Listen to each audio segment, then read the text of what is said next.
to get back.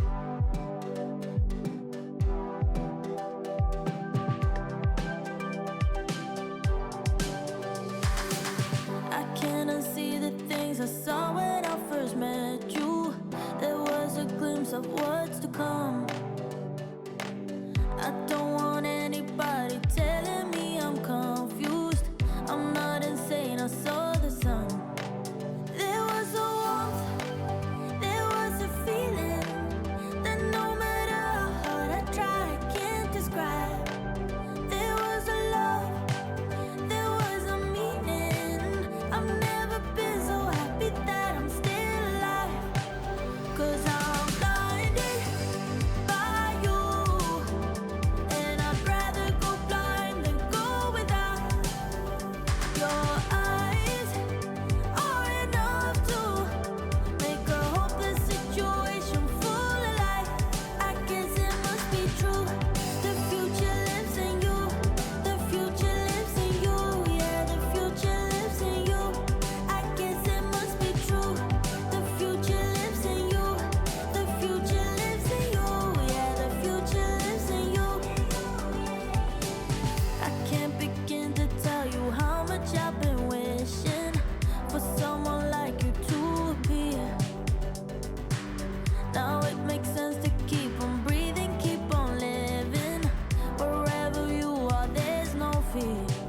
There was a warmth, there was a feeling that no matter how hard I try, I can't describe. There was a love, there was a meaning. I've never been so happy that I'm still alive. 'Cause I'm blinded by you, and I'd rather go blind than go without. Your eyes are enough to make a hopeless situation full of life. I guess it must be true. The future lives in you. The future lives in you. Yeah, the future lives in you. I guess it must be true. The future lives in you. The future lives in you. Yeah, the future lives in you. 'Cause I'm blinded by you, and I'd rather go blind than go without. Your eyes are enough to make a hopeless situation full of life. I guess it must be true. The future lives in you. The future lives in you. Yeah, the future lives in you. I guess it must be true. The future lives in you. The future lives in you. Yeah, the future lives in you.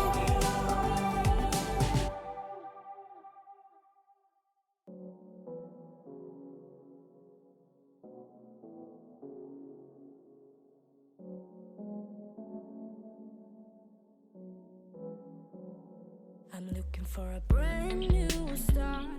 I know I got some trouble getting over you. I think that I've played my part. I need to get away somewhere far from you. I'ma buy plane ticket, run away by myself for a minute. I don't have any limits. I'm looking for a place where I can feel alive, where I can let you go and just be for a while. Hello, and welcome to RTE Studios. We are excited to have you join us in this exclusive presentation. Before we start our presentation, please take a moment to check out these exciting new shows and series that we have that are coming soon to a streaming platform near you. Shows such as Star Wars and Star Racers, coming in the fall of this year, as well as our new series and Season 3 finale of Heroes Core, New Genesis, plus many others. If these shows have inspired you, consider becoming part of the show by subscribing to our Patreon, where fans just like you can experience exclusive subscription-only content, early access to preview videos of upcoming shows, cast member interviews, meet and greet events, and so much more. If that doesn't empower you, consider subscribing to our Twitch channel right here to receive exclusive access to our subscriber-only Discord server. After the show, ask one of our moderators or one of our empowerment partners in chat for more information of how you can be empowering others just like you to join us. Finally, on behalf of the team here and all the fans, we want to thank you for being part of this inspirational community for the past 5 years. Your support means the world to us and helps us continue to empower others just like you to always be empowered to play. Thank you so much for celebrating this 5-year Streamiversary with us, and we look forward to another 5 years and so much more. On behalf of RTE Studios entertainment groups, thank you and enjoy the show. Hello, ladies and gentlemen. Welcome to Time Treaders, Protectors of Time. I have to do a point of order. The Star Racers and Star Wars are the same thing. Yes, I was hoping to get I realized that. Thank you. Hey, you're welcome. Yeah. I didn't want to say anything while you were doing that because that was such a wonderful celebration that you were doing. Yes.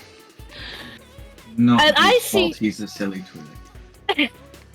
And I see you, Lemon. Yes. I see you in there. Ooh, timey-wimey heroes. Good zone all. Yes. Hello. Thankfully, you managed to find the right TARDIS to step out of, Miss Lemon. Mr. Lemon. It's Mr. Lemon. Yes. That is a guy. Just don't step on the lemon, because that would change the timelines. Hmm. Just like they stepped on a butterfly in the last season. Sorry, spoilers.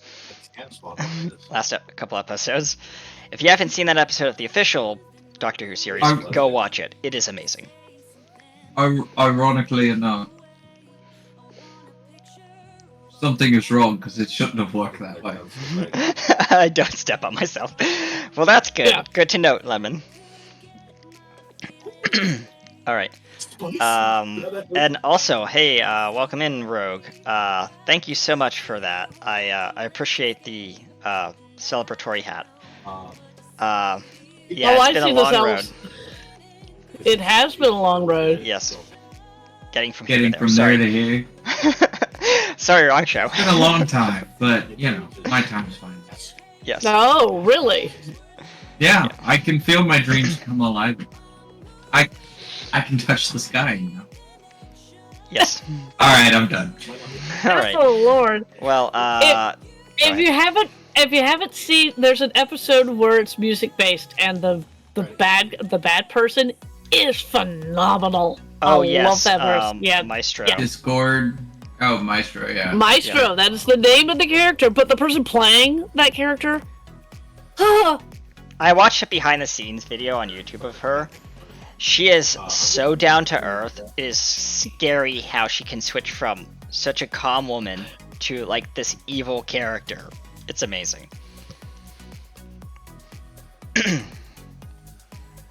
And the person behind the character is just so bubbly.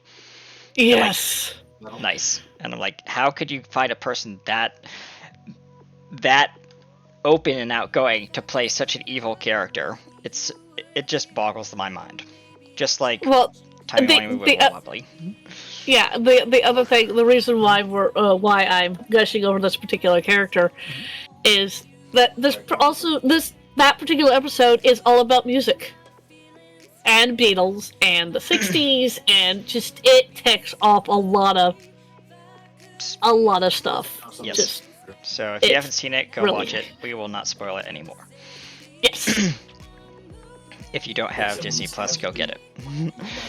We are not sponsored by Disney. No.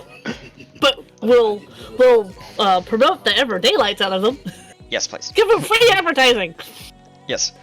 All right, and Okay. I believe we are almost ready. Is the quantum vortex time? You handle your gun, I'll handle the time travel. Can I just flip this lever? No, you leave that lever alone. Whack. But it No, says pull it's me. this. No, it's this smushy thing right here. Really? dear. It's the Doctor's TARDIS. Of course he. So, what's this lever for? It pulls lever. We all get ejected in this stream.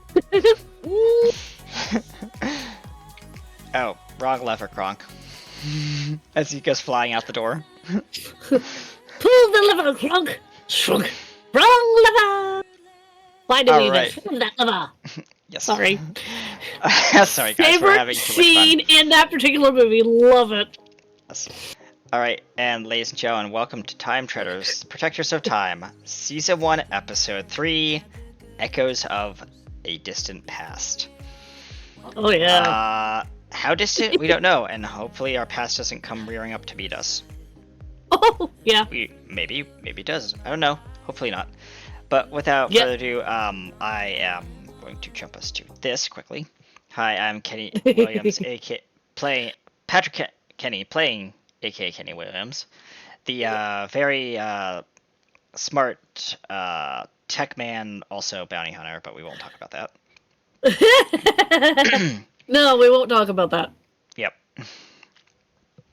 And yes, he is a Sharkman alien species, but everyone here knows that, but people out there probably not. And I'm gonna pass it over to our wonderful blonde-haired, blue eye.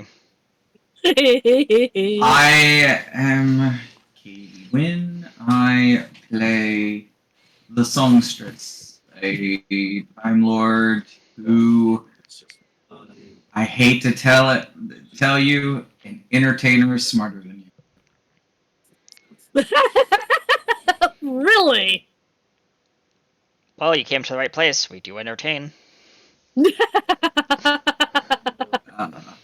But yes, Tress, by the name, obviously, is a Time Lord. And last session, everyone found out that she is also the daughter of Rassilon. Oh yeah. yeah, I That forgot was fun about to find out. So yeah, there's that.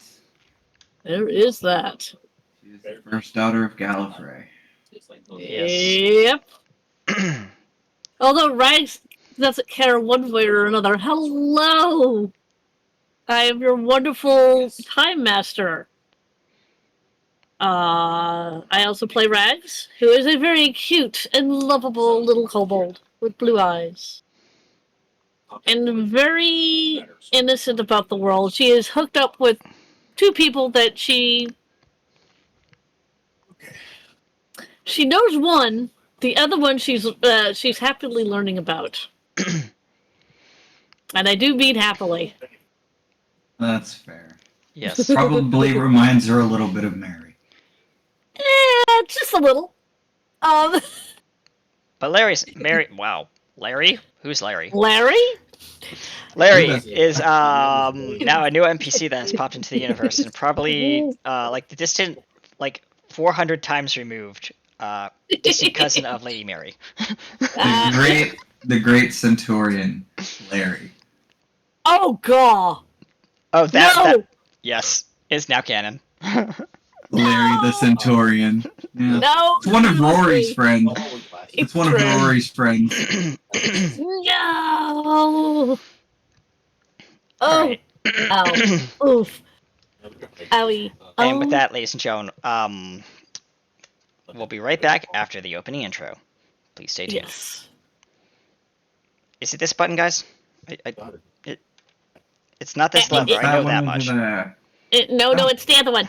It's the other one. Why is that button all the way over? Walks across the room.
contact, you just And welcome back.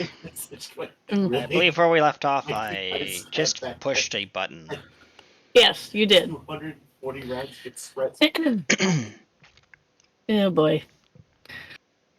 Previously on Time Treaders, Protectors of Time. Stuff happened. Okay, previously, our intrepid time travelers have gone to the wonderful time period of the 13th century, that's 1200s, where they have they decided that they were going to go check out why they were brought here. And Tress, being the noble that she is, informed both Williams and Rags that in this time period, they're nominally under her. Yeah. So, while Tress went to talk to the person who was in charge of the castle, Rags went to go play with some of the other children in the place.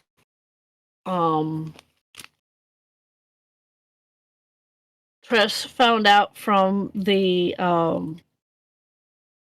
head of the castle that in addition to trying to get the castle more or less back up on its feet, he had a worrying cult that was here. The cult's name is the Heavenly Harbingers. Didn't know much about the cult, but he had a lot on his plate, and he graciously asked Tress's character to go investigate because she wasn't doing anything, and he had, as I said, he had a lot on his plate. Tress agreed. While this was going on, Rags was playing with the children. Rags also found out about this lovely little cult and found a Dalek part. It was a piece of an eye stalk. When our heroes reconvened back at the TARDIS, Rags, they all joined up and they all, told each other what they had found out, and Rags presented the piece. Whereupon I do believe that someone tried to figure out what was the last memories of this Dalek. Yes. Yeah, Wild Wild West style. Yeah. They discovered that it was a man that had cut off the eye stalk of this particular Dalek, and that the man was, in fact, Williams. Williams, of course, has no knowledge of how he did this. So Tress got the bright idea of, this sounds like a particular kind of paradox, and there's only one. There's a couple of people that I know of that might know something about this, and they are going. They called Amy Pond, and they're going to go. Hoping they do. Oh, scabs on the road. Going to go and talk to Amy Pond and her husband. When we ended the session, we got a view of the cult that they were sent to investigate. Not a very big one, but enough of a snapshot. Where we open is kind of where we ended off last time. The camera has pulled back from underneath the church in this particular area, and is focused back on the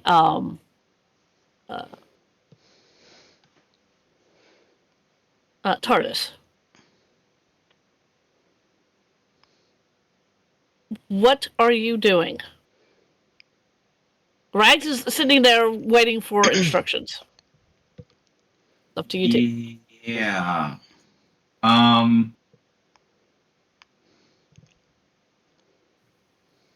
Remembering, hey, this is a time ship.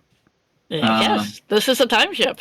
She is going to start Assault rifles. start trying to make her way towards the ponds. Okay. This is, yeah, they have information we need. Williams walks around the corner. So I heard we're going somewhere. Do you mind if I help? It looks like a two-person job, and honestly, I don't know how to operate this thing, and I'd like to learn. With your permission, Tress. It's Joel, I suppose. Are you really going to try to do this? Yeah, she's just going to look and say, I do have a serious question, though. And that being? I think Albrecht. Can you calculate quantum tide drift in your head?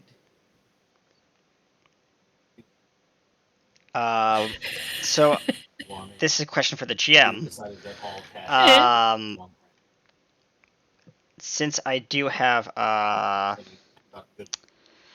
have somewhat of advanced knowledge, tech level 7. Okay. The answer to that is no. Okay then. He says just looks at one of the screens. So I believe, if I'm correct, you can pull up a little calculator on this, points to screen.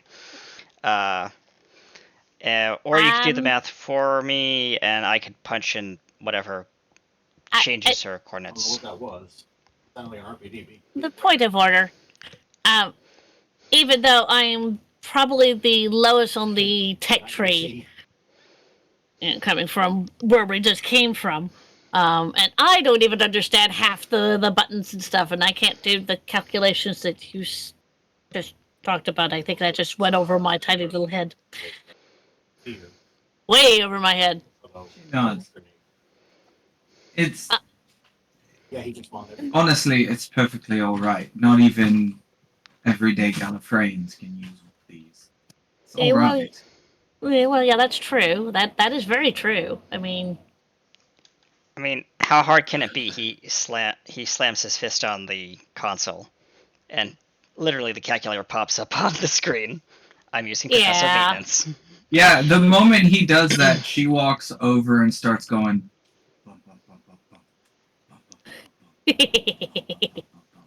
Just constantly in his ear. Okay. Until he can't stand it. Are you actually going to leave this time period and try to go for the pause? Fine. Yes. Okay. Yes, we are. All right. It's not that she wouldn't teach you, it's that you wouldn't be able to comprehend. All right. Now, this is an intelligence check using navigator's tools, which I believe only one of us has. My investigate. Oh, not navigation. No. It's specifically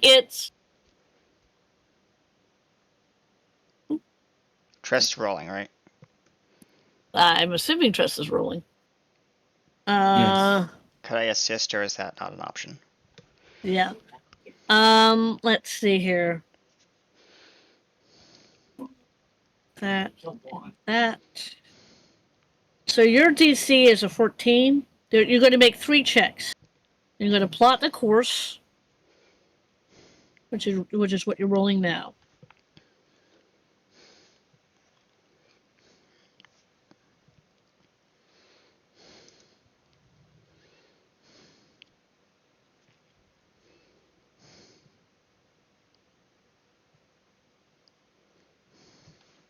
This is the reason why I like having the book in front of me, because I can set the book out and go, aha! Anyway. Okay, well, Are you making that roll, Katie? Yes. Ah, okay.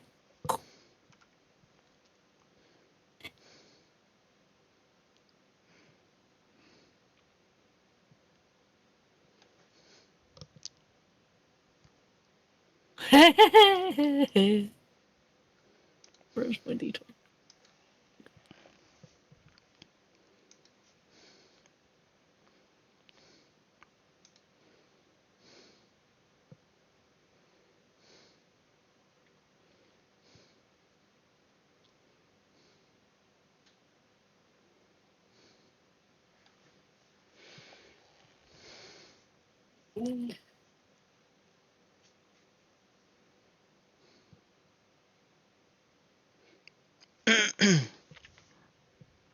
I'm just waiting on the results of that roll.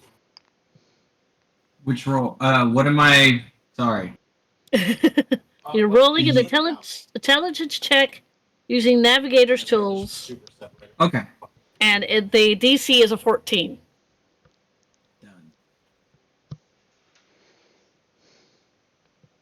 17. Okay, you pass the first check, which is navigate the vortex or plot a course.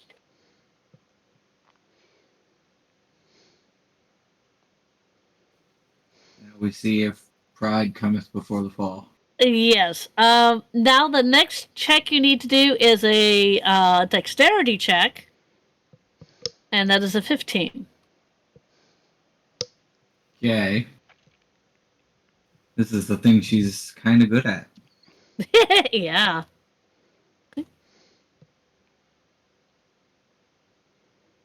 16.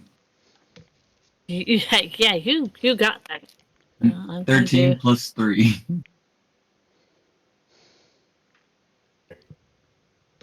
Oof. Okay.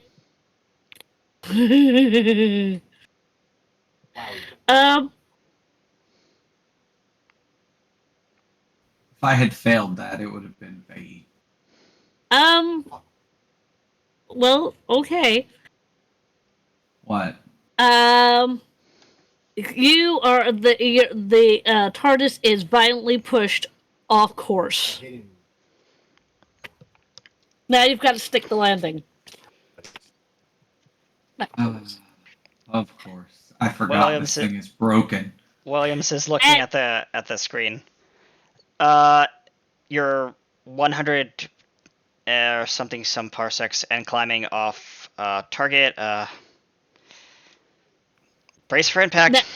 Location, I'm not worried about. It's time. Okay. Now you've got to roll another dexterity saving throw, and this time it's a dexterity. The DC is a 20. Mm-hmm. I have to roll a 15 or better. But I can do it. I believe you. Just let's see if you do it. Just barely. What was it? 20. Not just 20. Oh, okay. You got a dirty 20. All right. Let's see here. Okay.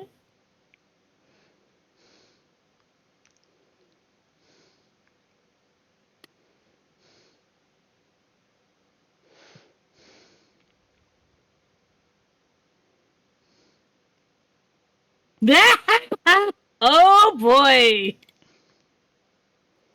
All right. This will be interesting.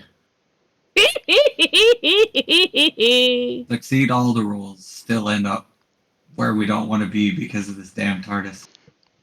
Very much so. Let's see, you guys are all level 3? Yes. Yeah, okay.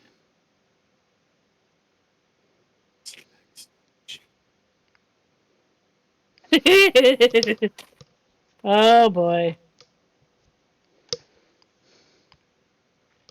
Oh, you know what? I'm just going to use the thing that I've got in the book.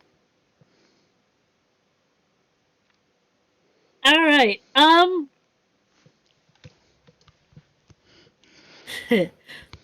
You've managed to land perfectly, so says the book. But you couldn't predict the situation you'd end up in. And boy, is it awkward.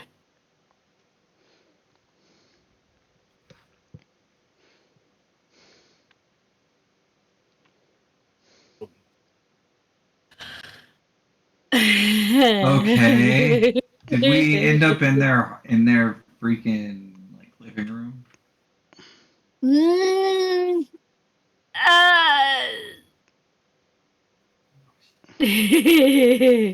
hmm.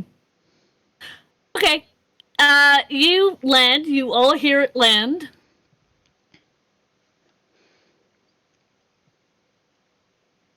And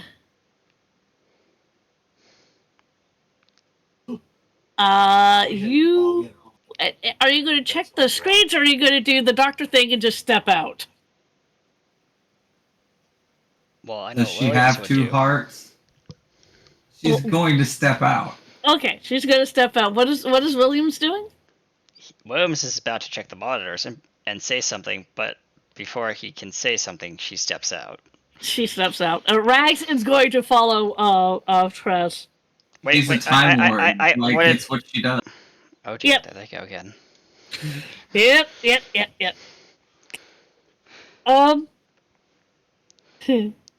There's really not a need to be cautious when you have 12 lives. Very good point. You step out, and you're in the right place where the pawns live, but it is where the pawns, where the flat that they live in,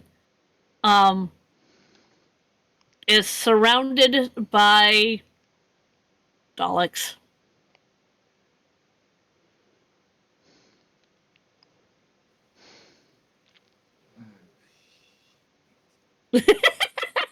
Meanwhile, behind the I guess the door, you just see Williams going like.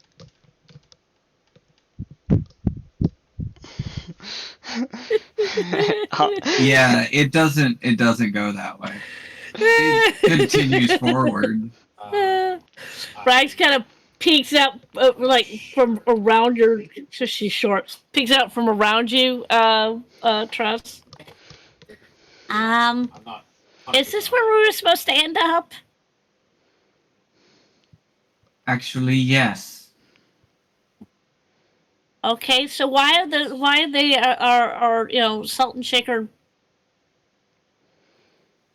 I intend to find out. Oh boy. Be brave, be brave, be brave, be brave. It's at this moment that there's a like a rustle next to you as Williams has walked up, carrying Bertha over his arm. Oh yeah, no.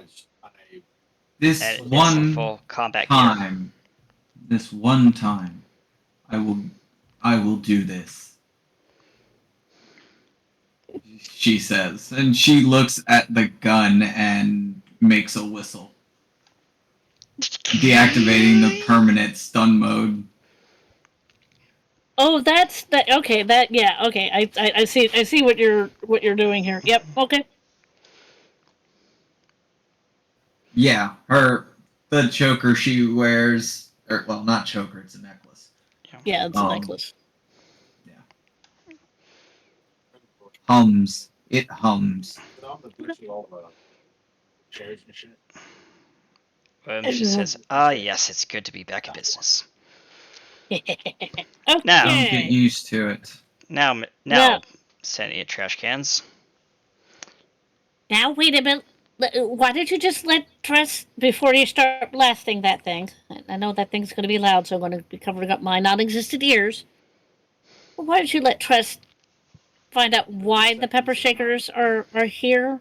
And while she's doing that, he steps in front. He says, while she's doing that, he takes his meaty hand and pushes you behind him for protection. Okay.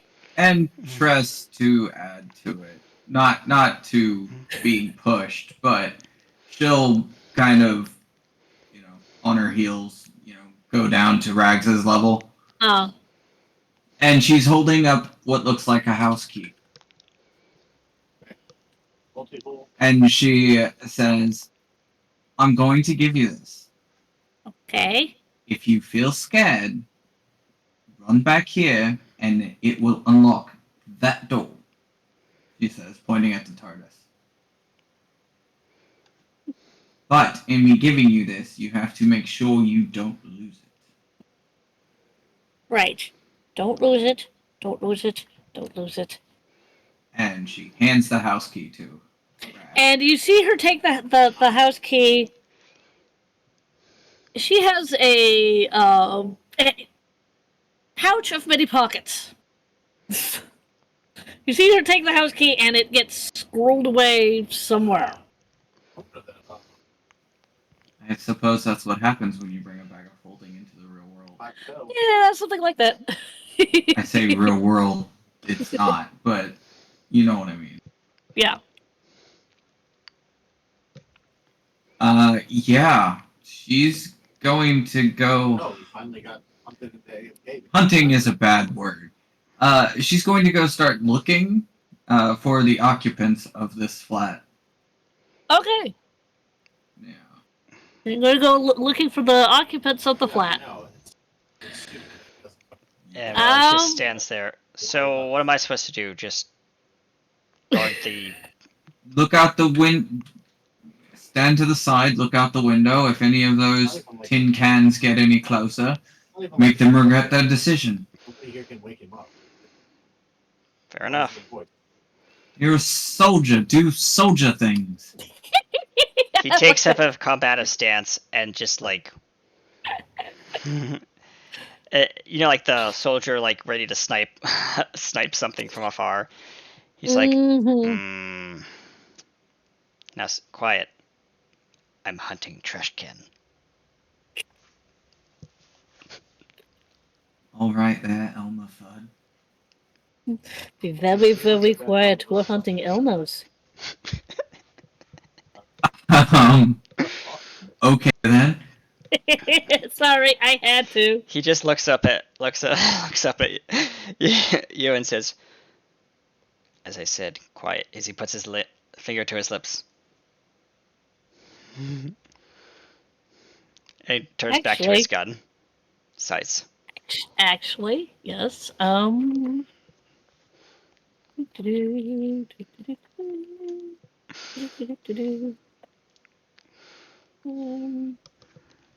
a tough place.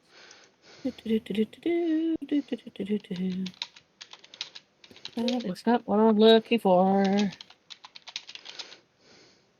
That's what I'm looking for. In fact, that's what I'm looking for. Okay. We're going to take that later. All right. So, Trust, you're going to be fighting out who's in the flat. I am going to have... let's see here.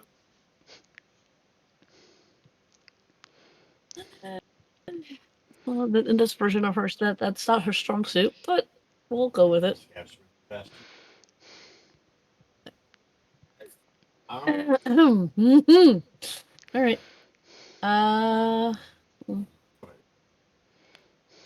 Put that scab to sleep forever. Good. All right. Yep. Well, they sure need extract. All right. You're going to come up to the flat, and you see all these Daleks, and you see.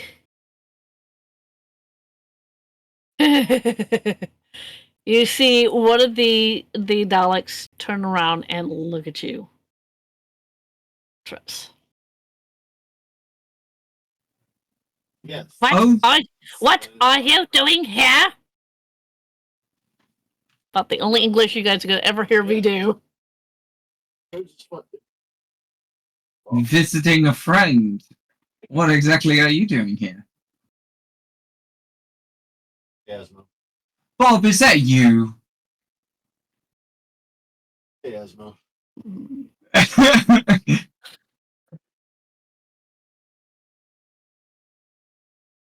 We are here because there are people who used to travel with the doctor.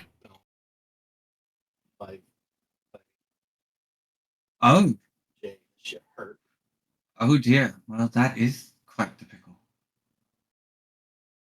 And then you see this particular Oh, Dalek. See if they actually In an, have R- that. in an RFP, geared for CQB. Yep. Okay.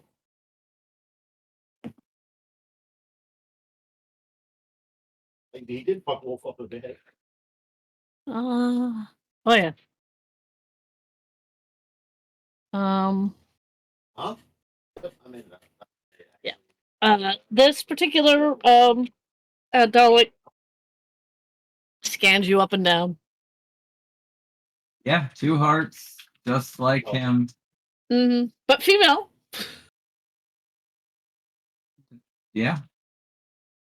Depends on how much they actually know about Time Lords. They know quite a bit about Time Lords. I mean, you guys are in the midst. I will say the signature is different, but there technically is no medical, physical way to tell the difference between, or, you know, if you're just looking at the hearts and stuff, there's no reason not to believe she's the doctor. That is very true. Yeah, he gave me 80 rounds. This one does a scan of you. What are you doing here? Repeating its question.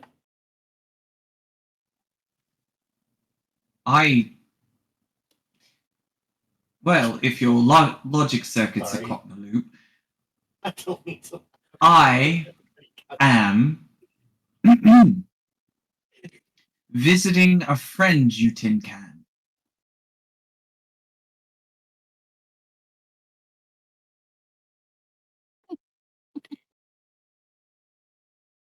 Is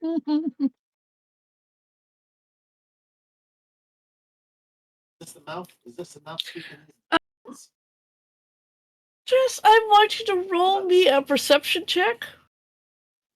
Okay. This has the Get same over. energy. This is, 14. This Okay, no, you don't. energy of- I'm about to- Don't worry about it. Sure. You're having a very interesting conversation with this particular Dalek. Yeah. She enjoys making their brains go, what?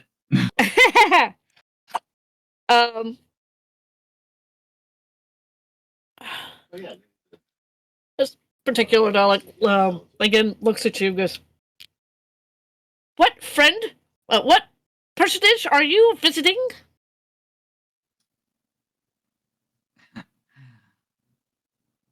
Well, not that it's any of your business, but I came to see, and she takes a moment, really, really enjoying this.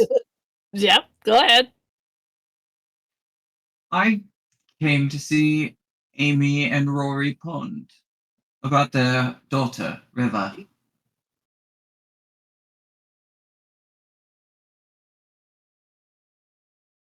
Friends of the Doctor! Friends of the Doctor! It starts to get a little bit agitated. At that particular moment, you hear within the toilet, as you're talking to this wonderful trash can,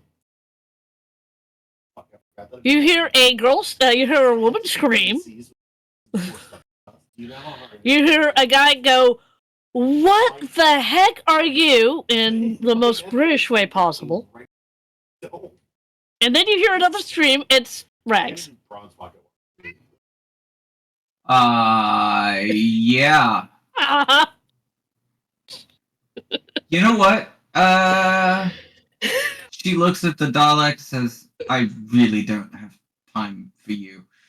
And she just walks past him very quickly towards the sound. At this point, you have noticed that the door is slightly ajar. Williams is just still staring down sorry. his sights, waiting for the She- signal. Oh, he's about to get it, because she's going to put a heel straight into the door, Oh, Uh-huh. kick the door open in a very dramatic fashion, and say, "Hello, folks. Hope I'm not interrupting anything." good luck on At this point, you see, here. to not have a accurate description of these two.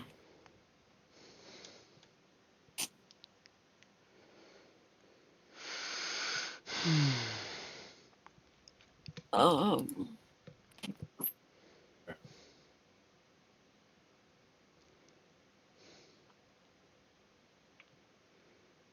a man who has short hair, short brown hair. Um, uh, wearing a vest with a plaid shirt underneath it. He's still wearing his scrubs, I got some of my. and they're light blue. They're light blue scrubs and tennis shoes.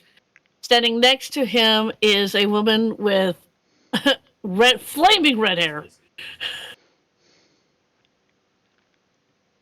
Yeah. Oh, for freak's sake, come on. Give me what I want, and no,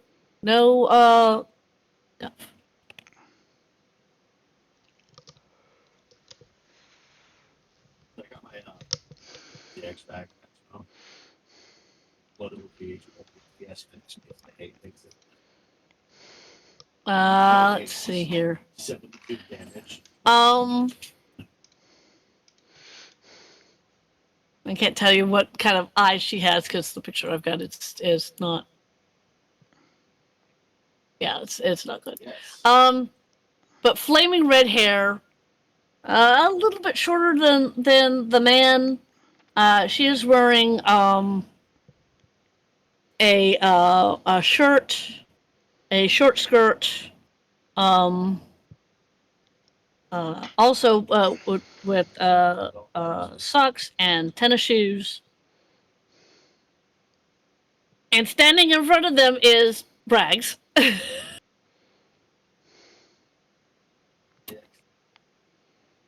Okay.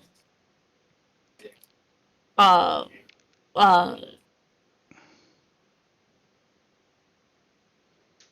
both of them are looking at Rags. Yeah, Tress's reaction to that is a big smile and says, "Oh, good, you've all met." Oh boy. I just came in here to tell them that there were trash cans, salt shakers outside, and I get screamed by this one and this one. You also see that the guy has a has a broom and has it like you're gonna like hit a rat Yeah. like on the head. Yeah. And this one is going to try to hit me. So with that, I thought you said that these two were cool. They are, but you forget you don't exist in our world, remember? Ah, right. Oh dear. Are you closing the door behind you as you're saying all this? Yep, right in the Dalek's face. Yeah, the Dalek had tried to trundle around and try to go inside, and you go. Foom. Yep. And you hear. It seemed like a Time Lordy comedic thing to do. Yeah, I can see that. I can so see that. So it's you, Rags, and the two pawns. You must be Amelia, she says, and she'll hold her hand out to the redhead. Yes, in this wonderful Scottish accent that I will not be able to produce, so you have to use your imagination. As I am That's worse at fair. it than a certain person who that was in a certain movie. I am not doing that accent. She looks at you and then she looks down at Rags and then back at you. Just kind of doing the back and forth. My apologies. Let me introduce myself. I'm the songstress, she says. I believe you know a fellow of mine goes by the Doctor. Those 6 armor cuts. And you see her, because she's been very tense, you see her visibly relax. Rory, on the other hand, still has the broom, and he's going to hit Rags, and she hits, because they're that close to each other, she hits Rory. It's out. Put down the broom, idiot. That one knows the Doctor, and he looks at you now. Know him. I grew up with him, sort of. And what is the and then Rory goes, well, not Rory. Well, no, Rory does say, and what is this? She's a kobold, you know, mythological creature, little mini dragon. You probably shouldn't piss her off. And Rags kind of does the double take, looking at you as you're saying that. Yeah, she's taking the piss out of Rory. Yep. Rory goes, quietly puts down the broom. And Amy goes, well, you can see we're in a bit of a situation here. Our house is surrounded by Daleks, and they are really keen in coming in here. And because we're friends of the Doctor, and they first tried to ask us where the Doctor was, thinking that we had hid him, and we told them that we hadn't seen him, and they kind of took that badly. Of course they did. They never take rejection. No, and from what you were saying on the phone, you are dealing with a paradox, which we do know a little bit about. She nods. Yeah. If I get shot, Well, I apparently had a 75% chance of getting the right person. So, actually, it was be a 33% chance. Sorry. Yes. She would have done the math right. Yes, she would have. So we have lived here for a bit, and we haven't had any problems with the Daleks. They just showed up now, today, like right before you came.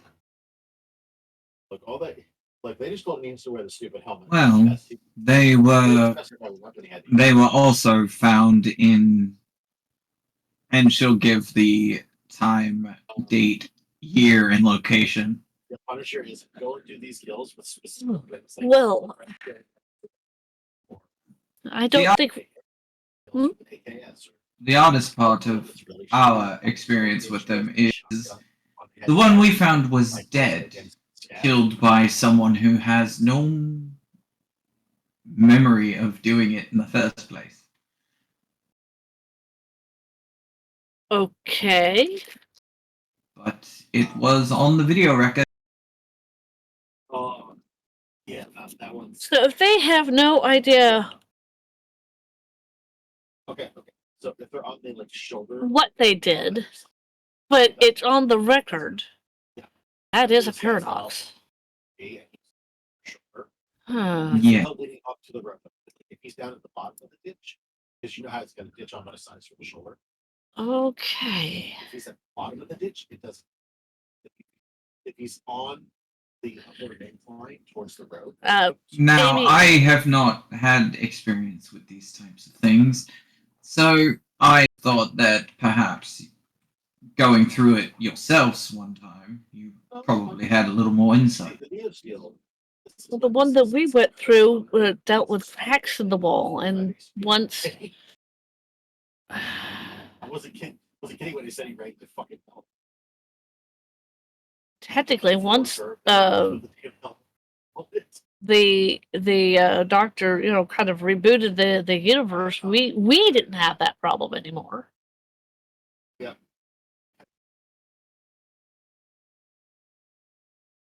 He did not have a good Well. meeting.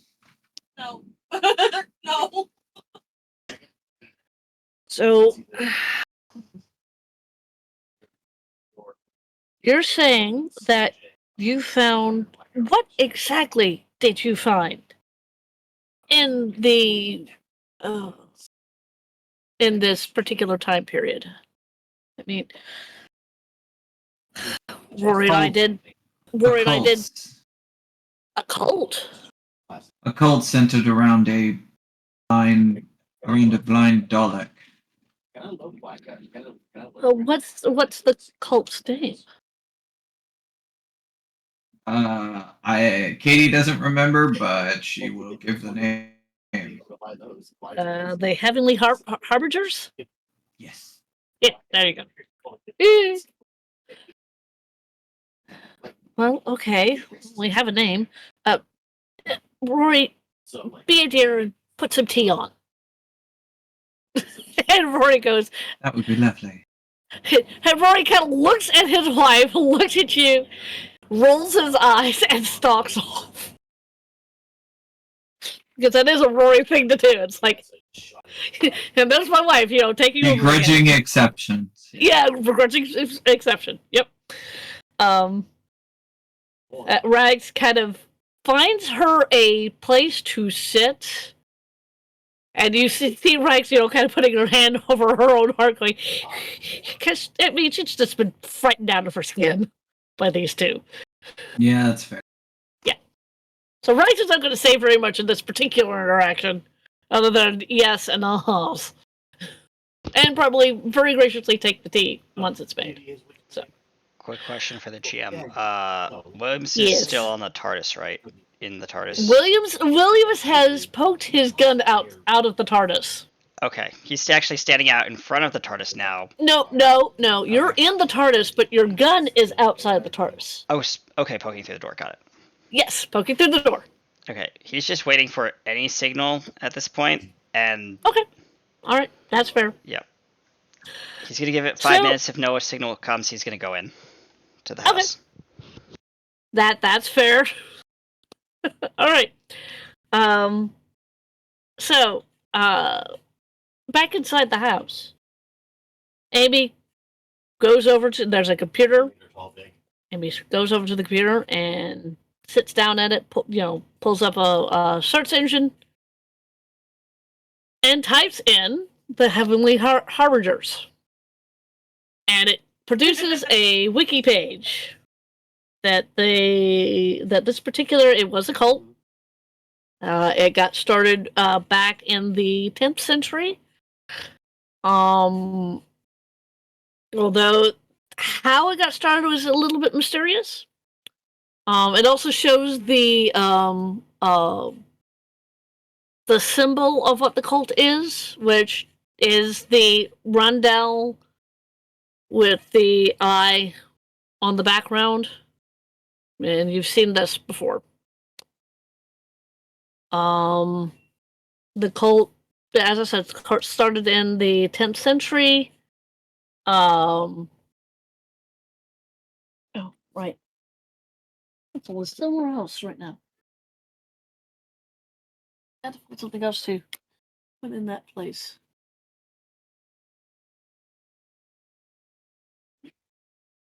Save the spot. I'll just sit down and write down what I'm actually saying so that I don't freaking forget.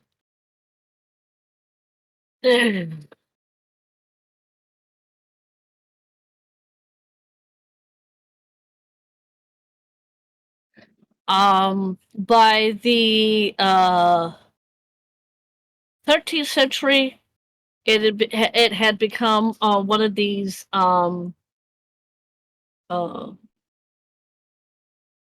devil worshipping cults that the church very much did not want to have in the area, and it was in the 13th century, it appeared to be violently put down, like all its members were killed, apparently.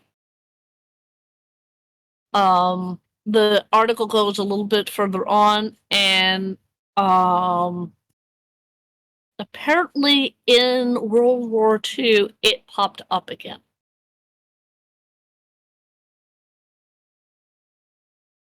Oh boy. Yeah. Out in the world.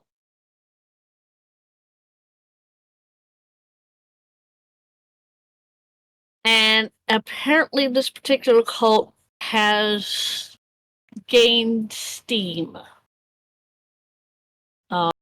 It's become almost prolific as the Illuminati, as some of the other really nasty cults that are out there. No one knows who's at the head of it, because that's kind of shrouded in mystery.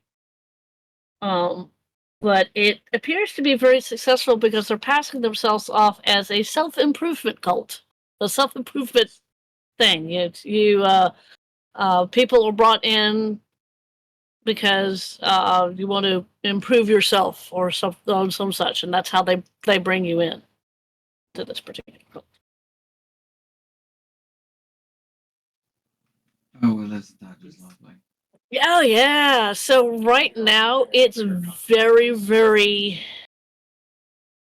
large and prolific. It's not just in England. It's kind of gone global.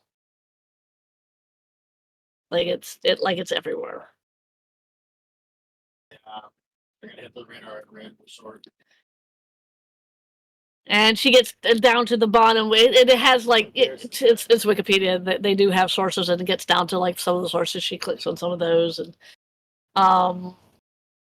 yeah, it's just the sources are really, really sketchy. Like these things are coming from, like, as I said, the 10th century and the 12th century. Which the 12th century they wrote more stuff down. The 10th century they kind of didn't. So that's the reason why they don't know who started it. In the World War II era, again, people wrote stuff down because it's very prolific. But again, when you get to that particular era, they were a little bit more concerned about, the war that was happening. With the Germans and with the Japanese and all that stuff. Not so much on a cult that had reinvigorated itself. Yeah, I put him down because Asma was So bleeding out. yeah, Amy kind of looks up. She's after she's finished reading this and clicked on some of the links for the she mumbles to herself, "More citation is needed for this." And she shakes her head, and then she turns around and looks at you and goes, "Well, that's about all we can. That's about all the information that there is on this particular cult." Yes, well, after talking with you, I was going to try and head back to and deal with them. I saw a corpse in the past. I was like, oh no.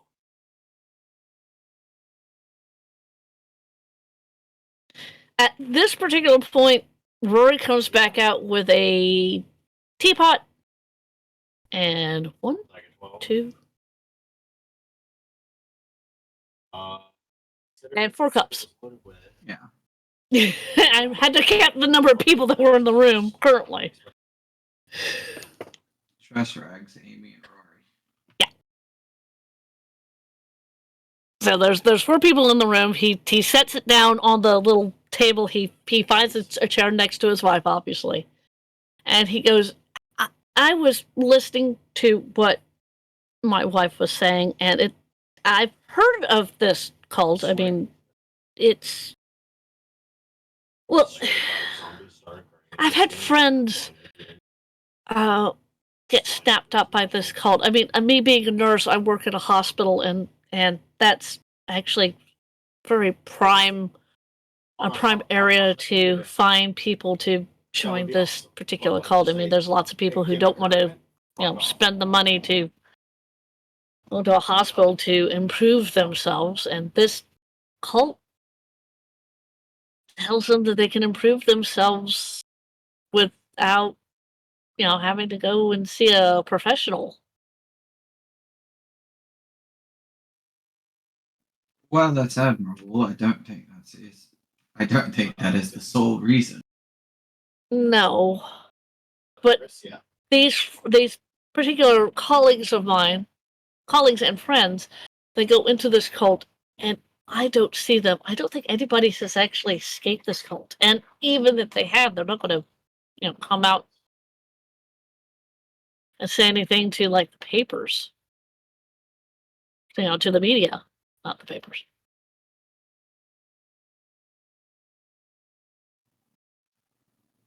But if you want to try to find someone who's escaped this cult and maybe question them about it, I mean, we've done what we can. I'm staying out of this. One, Amy would never forgive me. And two, it just sets off all sorts of alarm bells. No, that's understandable. I wouldn't know that. I'm not them. I'm not going to ask you to get involved. That was weird.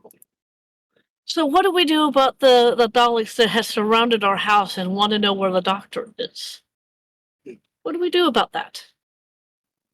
I mean, Shockman on them, she says, and she closes her eyes, and Williams gets a message in his head that says, "Kill all the tin cans." did you hear that? Williams? Can you hear me? You're muted. Yes. Yeah, now. Okay, outside the window, you just see a lizard man, like, stride out so confidently out of, like, slow motion the entire scene. I thought he was a shark. Sharkman, yeah, Sharkman. Stride out of the TARDIS, just lighting up one tin can after the other. Just like, and it's just playing, like, classical music in the background. Okay. It's that montage scene of him just killing everything and being so gleeful about it. Mm-hmm. And this is just happening outside the window with like the shades kind of drawn, and you just see occasional flashes of light of the blaster going off, and then a couple cut scenes of back to him shooting more tin cans. Okay. I am going to have you. This is the reason why I have this. I apologize for treating them like a horde enemy, but when you have the fish equivalent of a Santaran, you use them. Very true. Although the doctor wouldn't have done that, but you're not the doctor, so. Precisely. Yeah, true. And as long as she's not taking life, she is perfectly okay with it. And Rags is perfectly safe with you. In this case. In this case. And Rags is with you, so Rags is not in danger. Correct. Okay, I'm going to have you roll an attack roll. Mm-hmm. Just one. Yep. I want to open up my phone's dice rolling app. Yes.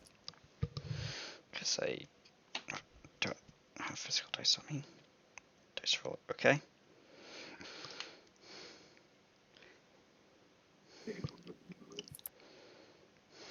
So what am I doing that review? So it's an attack roll. What do I need to roll? It's an attack roll. It D20. would be your weapon. Yeah, it would be your weapon. Roll your. Okay, D20 plus 4. Yes, D20, dear Ert. 19. All right, I am going to say.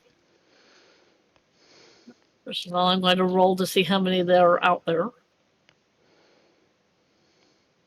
Okay. How much damage does that thing do? 3d8, and it's fire damage. And then I also have a note on here about improved critical. Page 83. Okay. You go over the armor class, so you don't have to worry about that. And you said 3d8. Yes. Yeah, but the 19 is a critical for him.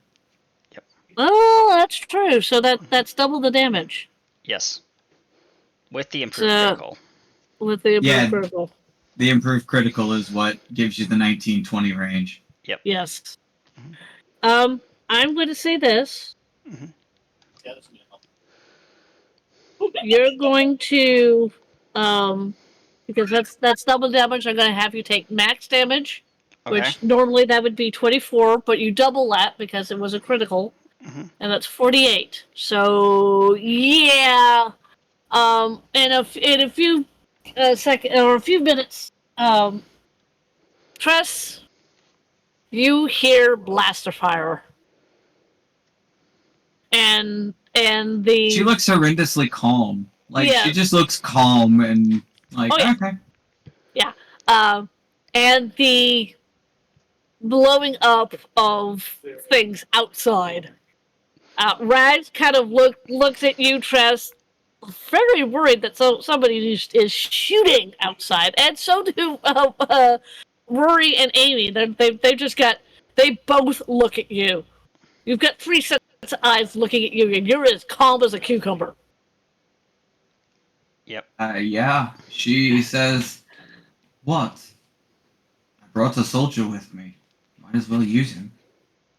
At that moment, 2 seconds later, there's a knock on the door. Trash collection. I think I'm on the perch. I don't want to walk. I don't want to do this far. And What did you say? What did you say? Trash collection. Ah. Okay. She stands up calmly and goes and walks and opens the door. Uh-huh. And William strides in.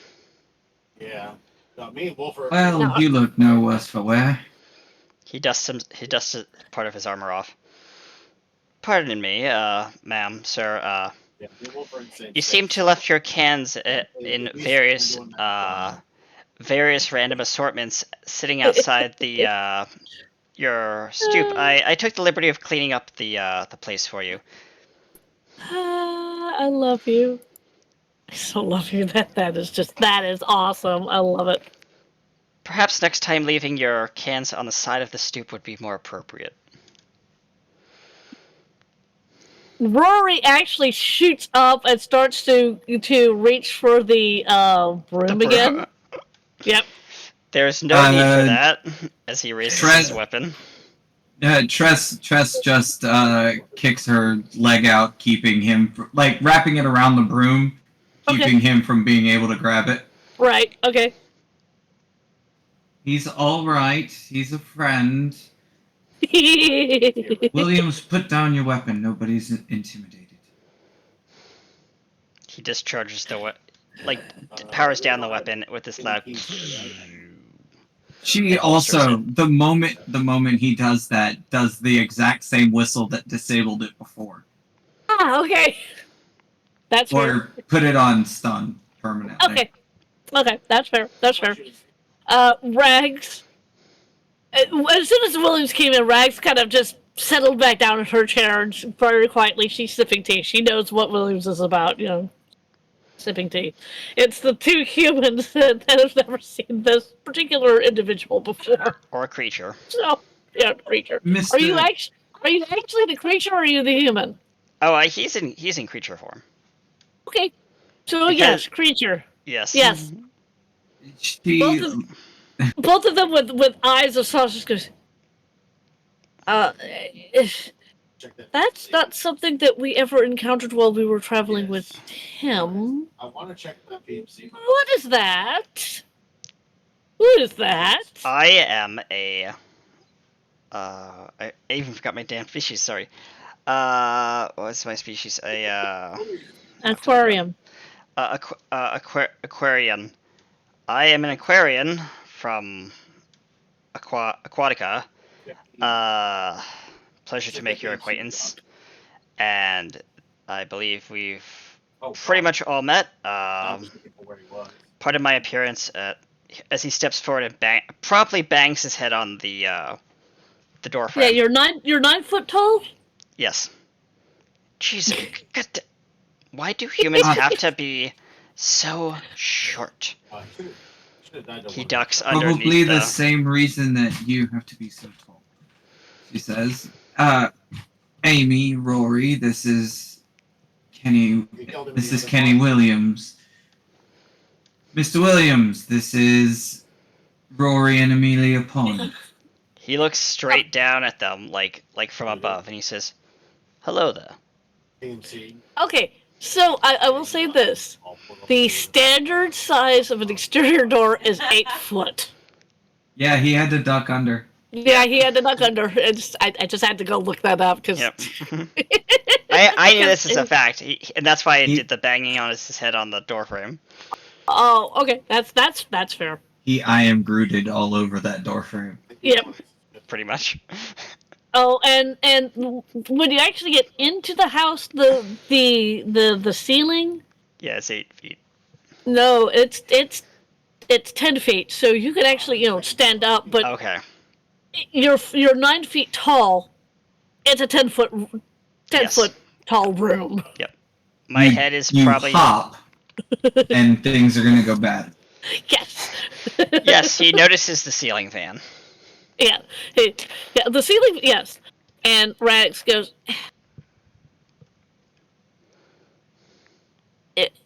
Kenny, Mr. Williams, Kenny, Yes, Rex. you could have come in here in your human form and they wouldn't have been scared. I mean, other than the large shooty thing. Do you understand how birth Rags. works, Rex? Rags, Yes. pots and kettles. As there's whistling in the kitchen. Well, I mean, true. I did sneak in here without anybody noticing, and them screaming and me screaming. Yes, I got it. I got it. As long as you understand. Yeah, that's just. Yes, I'm the kettle calling the pot black. I think that's the right. Mm-hmm. I mean, I'm not Yes. black. I am That's Very not what I meant. blue-skinned, but That's not what I meant. It's But- a figure of speech. It's a figure of speech. I did something that was just as surprising as you. These two have never seen a kobold, nor have they ever seen a large, short person. excuse me, Aquatican, he says gruffly. Yes, but they've never seen one. They've never encountered one on their travels with Yes. the doctor, nor have they ever seen one of me with their travels with the doctor. That also, your statement also doesn't negate the fact that your ancestors were in fact sharks and fish. Yeah. He sighs. Hey, at least they weren't sperm whales. I take high offense to that, Rags. He looks down at you. What? What? I hear sperm whales are the largest creatures. The Yes, largest and also standing they are the creatures. most noble creatures in our society. You'll do them respect, Rags. Children. Yes, these two are arguing like a brother and sister trust. Just the interaction between these two. Yep. Watch. Okay. So Rory stops trying to grab the broom, looks at you, Williams, looks down at the plate, sighs, gets up, walks into the kitchen. You hear him fumbling around, comes back out with another cup, and sets it in front of you. Williams is now awkwardly sitting down on probably the largest arm And of the wingback chair. Yes. I have a question. Does he have his perception filter on him? It's just not turned on. It's on him, it's just not turned on because here's how Bertha works. When it uses a large amount of power, it has to siphon power from another source. Aha. So it siphoned the power from the closest source, which was the perception filter. Right. Okay. Hence why he walked in as his true form. Okay. And it will take about an hour for the thing to recharge, so yeah. Okay. So no being around humans that don't know about aliens. Got it. Yep. Well, I believe your Dalek problem is dealt with. Yes, the trash has been taken out. I believe we have a cult to dismantle. Yeah. Williams, it looks like you know the cult that Tress encountered while we were talking to while she was talking to the high muckety muck. Mm-hmm. He takes a slow sip of his Earl Grey. Yeah, apparently it went out because it was perceived as one of the quote devil cults, and obviously the church didn't like that too much.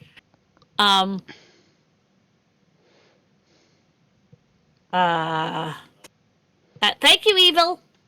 Thank you. Thank you. Yeah.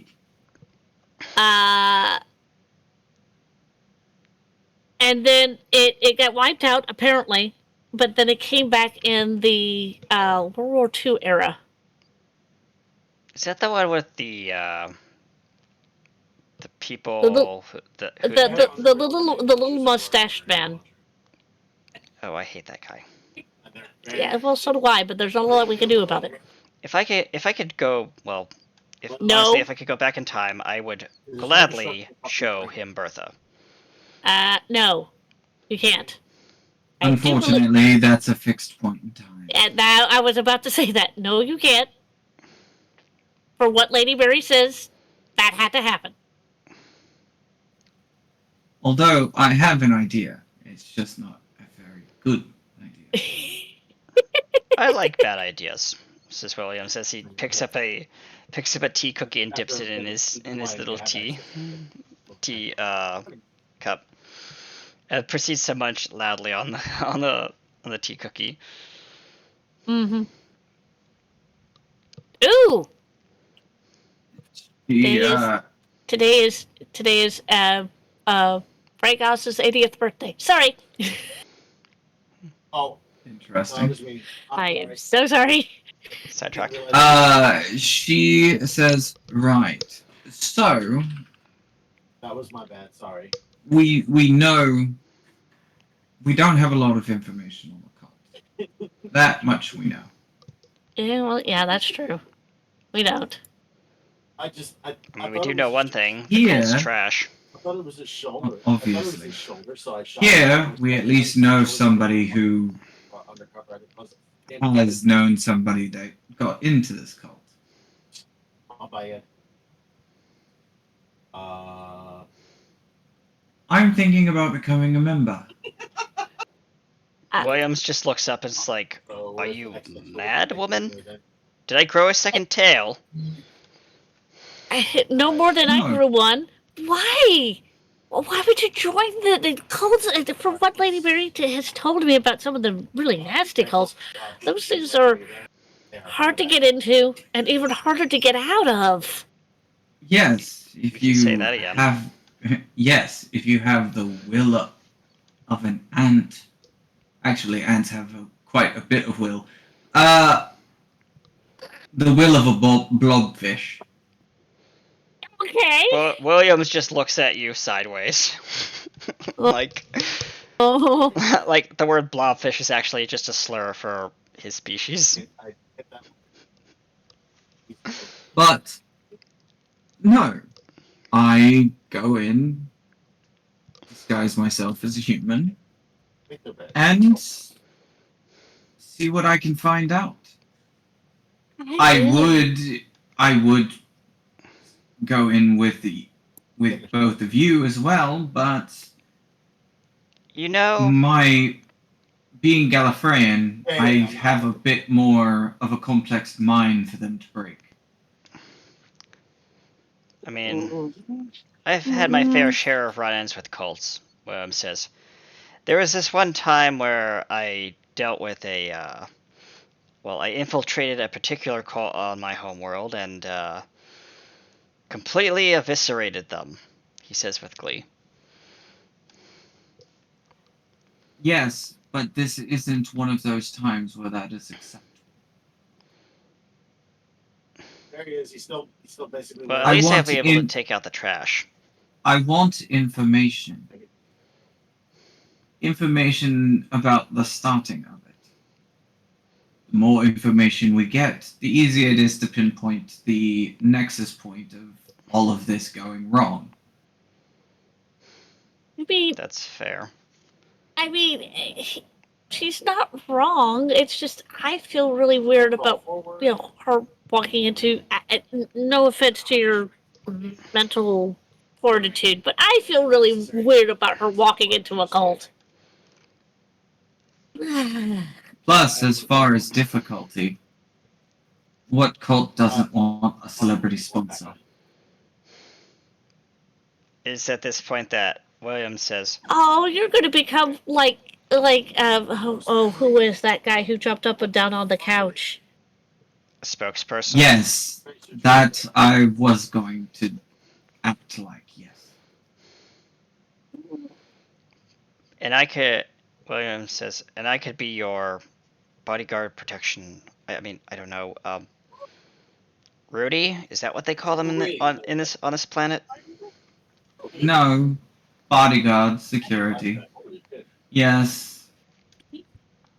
And assuming they buy the whole celebrity thing, Oh. it shouldn't be. Okay, I can involve you guys, but I didn't want to. Yeah, well, I mean, We're as all I in this said, together. we are. Oh, It just And Rags, I'll make sure that nothing bad happens to you. Isn't that right, Bertha? As he pats the the holster on his back. So, where are we going to find this particular? Are we going to try to join it in this time period? Or are we going to try to join it in World War II? What are we going to do? Well, it would be easier to join it in this time because, well, I'm actually a celebrity here. And you're not in World War II? Fuck, I'm dead. I thought you would have joined the British equivalent of the, I think it's called the USO. No, actually, I spent a couple of weeks as a candy striper, as a nurse. When you first say candy striper, the image that flashes through Rex's mind is someone going around bringing candy and very carefully stripping the wrapper off of it. That is exactly what goes through her mind. She clarifies it by saying a nurse. Okay. I knew what you were talking about. Yeah, well, William's just about to interject and explain what they were, but he didn't need to. He didn't need to. You first say candy striper, and then you quickly change it to nurse. Like, a nurse, right? Okay. That's not where my brain was going, but kobold brain, not understanding everything modern. A healer, Rags.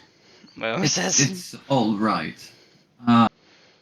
So, if you're going to be the celebrity and he's going to be the bodyguard, Every celebrity has an assistant. I'm going to be a very young assistant. Not if we tweak the perception filter. Tweak it how? I am only 3 foot tall here. And she actually, at that point, she's still holding the cup. She actually stands up and... Nope. Both of you knew this. Yeah, Williams looks over. There is a way that you can modify one of these. That's how I managed to modify mine. Okay. Well, no, her height has nothing to do with it. It's her appearance. Every appearance she has is that of a small child. But on Earth, there exist shorter than average people, colloquially known as dwarves. She can just as easily be an older woman, just short.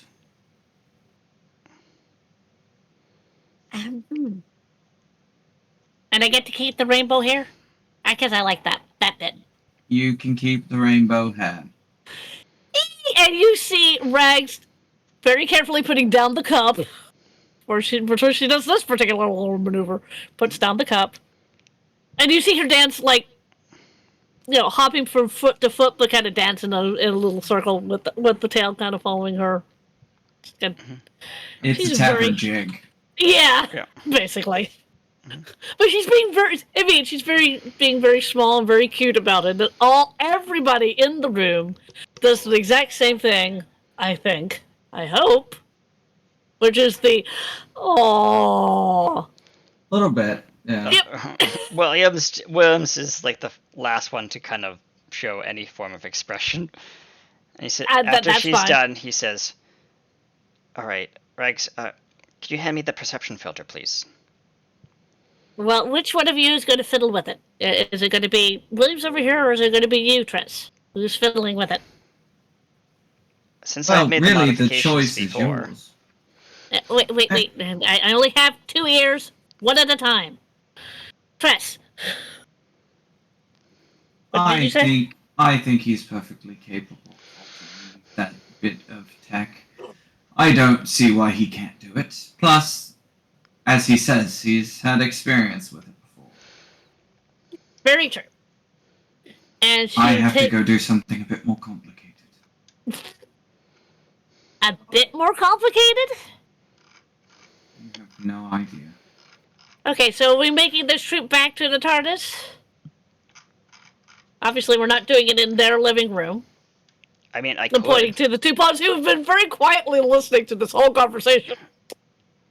Williams says, "I mean, I could. It only takes a little bit of reprogramming. It's The not." TARDIS is in the next room. Don't be lazy. Did it show up? I thought it was inside. Was No, it was outside out- their house? It was outside it was in the outside front yard. the house. Oh, that's then what- she just says it's just outside. Don't be lazy. Really, I have to get. Williams gets up, his tail kind of swishes around, agitated a little bit. He says, "Fine. I'll be right back, Rags." As he All right. walks out, opens the door, and says, and you just hear like metal just being kicked around. And you just hear, "God damn it!" The door closes. more And- sounds of metal being kicked down the stoop. Yeah. Yeah, Tress will excuse herself and head back to the TARDIS as well. Okay, so Rags. Whoa, okay. When you open the door, there is just all sorts of carnage of Dalek bits here, smoking trash can parts here. Okay, There's bits and bobs for over what there. what you're intending to do.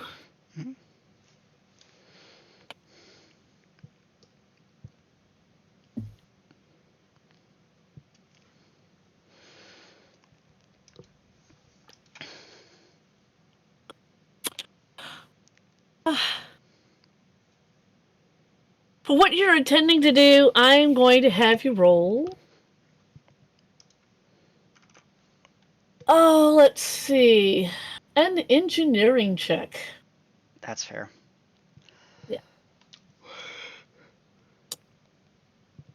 By the way, you two have just left Rags with the pond. 20 plus. Yeah. And they're going to have a very lovely conversation, which is going to be off screen, because I'm not doing that again. No, that's fair. Yeah. Yep. For the record, Tress is doing the equivalent of the Doctor becoming Mr. Smith in the Family of Blood. Oh, you're going to do. She's you're not gonna- locking away her memories. She is simply locking away everything else that makes her Time Lord. That's fair. And are you putting that like in a pocket watch? Where are you putting that essence? For lack of a... No, it'll be, let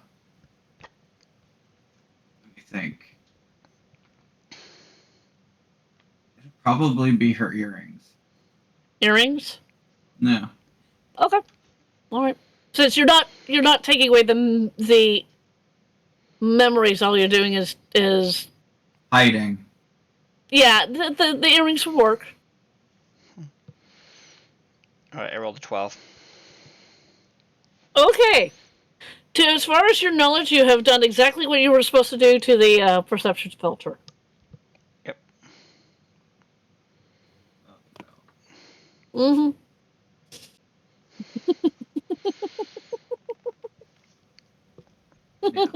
After she's done, Tress will walk back in to the Pond's house and say, Mr. Pond.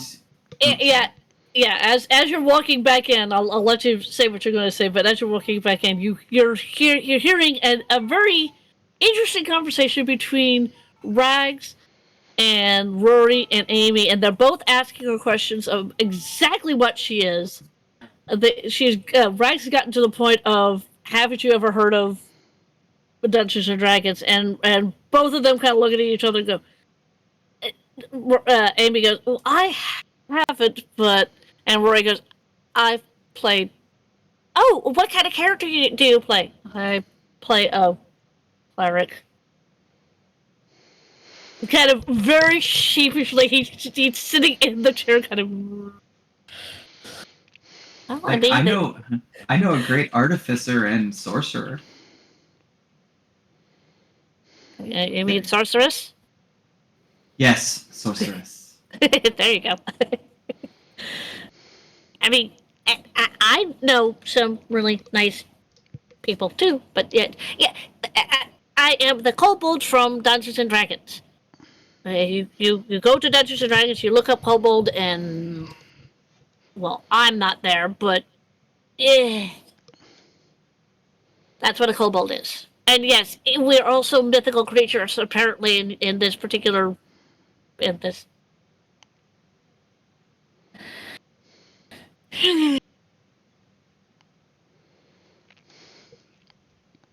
I went and looked it up. I'm German, apparently. Guten Tag and all that stuff. Anyway, and as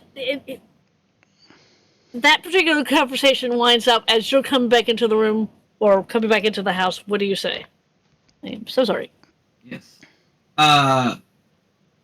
Mr. Pond, if I could ask for a small service.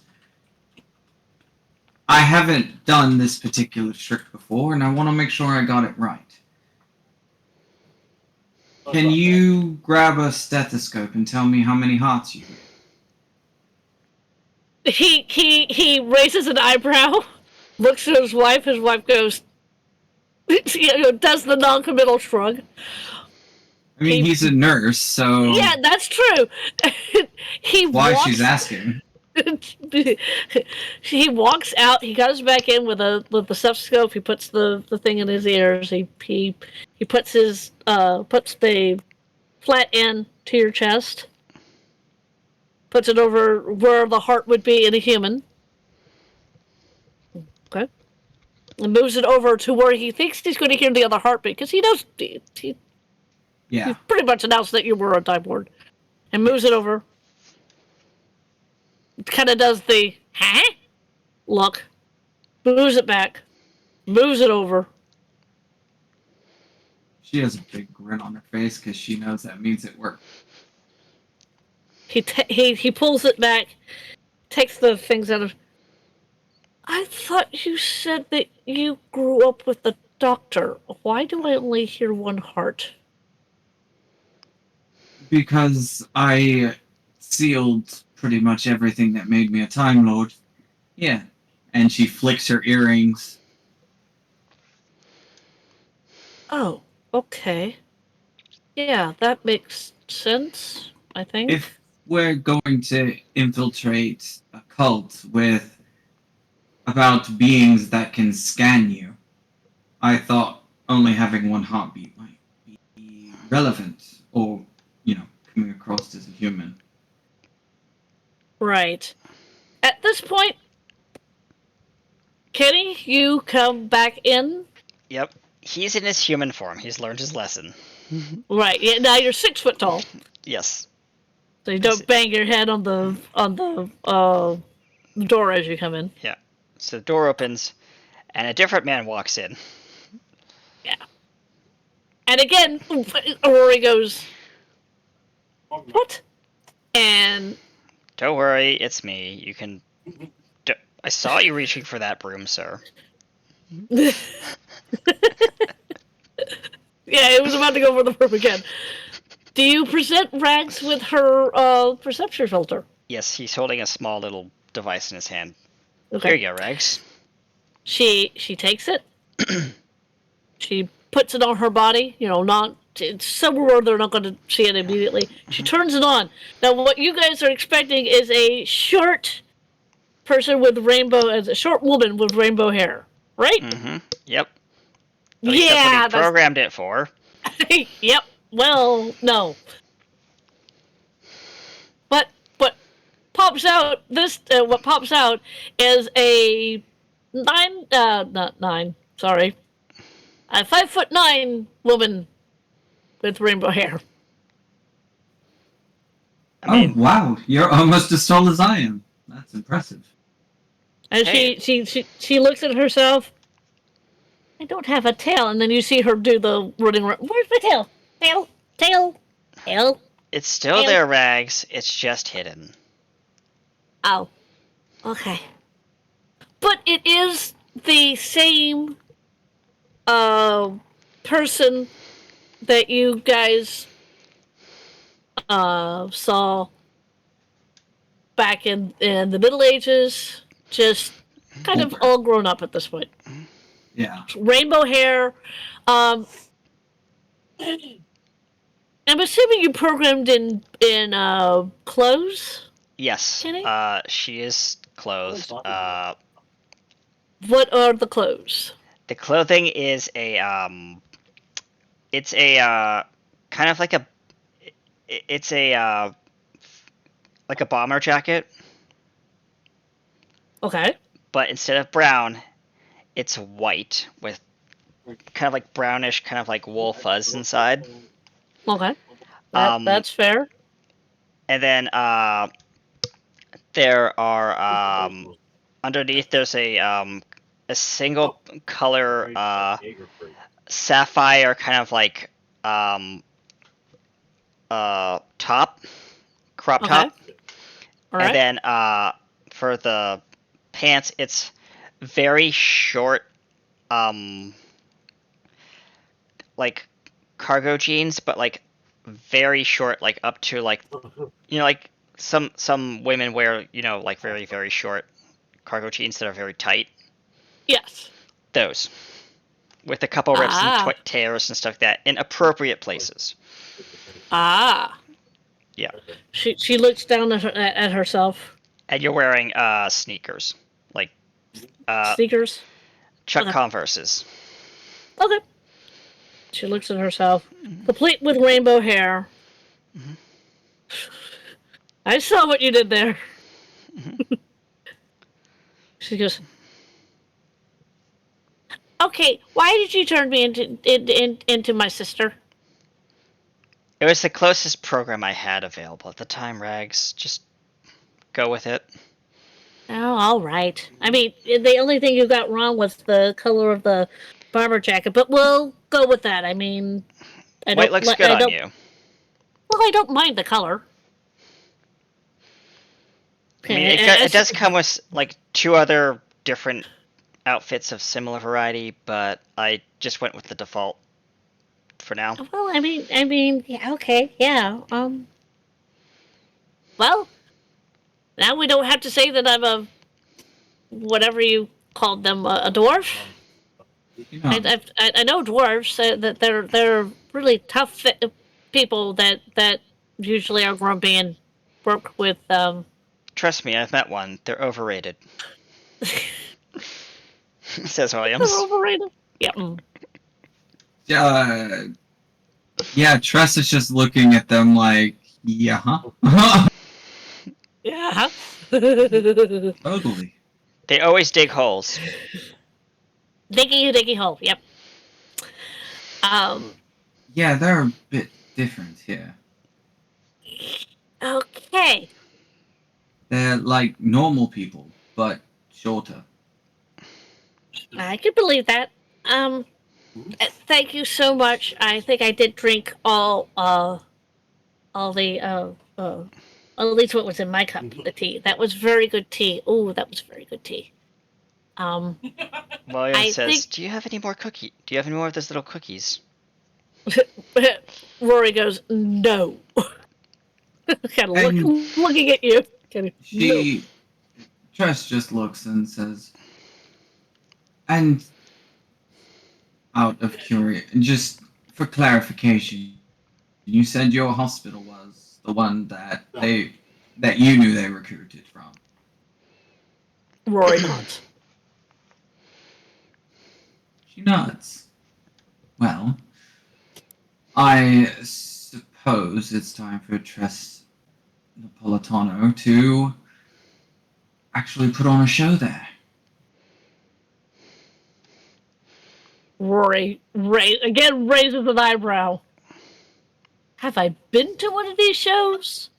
To which Amy kind of goes, if you did, I would kill you. What? She's beautiful. And I'm not? And they start arguing like a married couple would. I don't believe I've ever seen you at one of my shows, but River seems to like my music. And in mid-argument, they both look at you and go, or rather, Amy goes, you've seen my daughter? How is she? We haven't seen her in ages. Not since the last time. I saw her just a few days ago, relatively speaking. She was walking out of unit. Okay. I assume she was giving Kate some kind of talking to.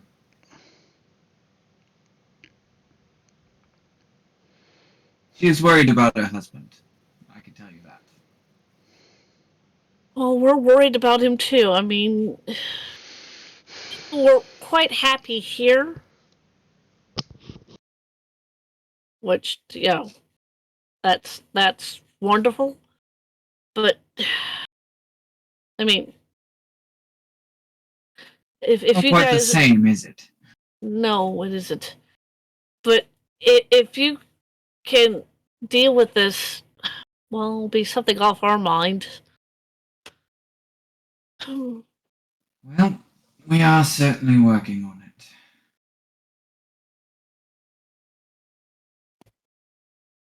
Now, Rory, if you would give me the name of the administrator of your hospital, that would be great.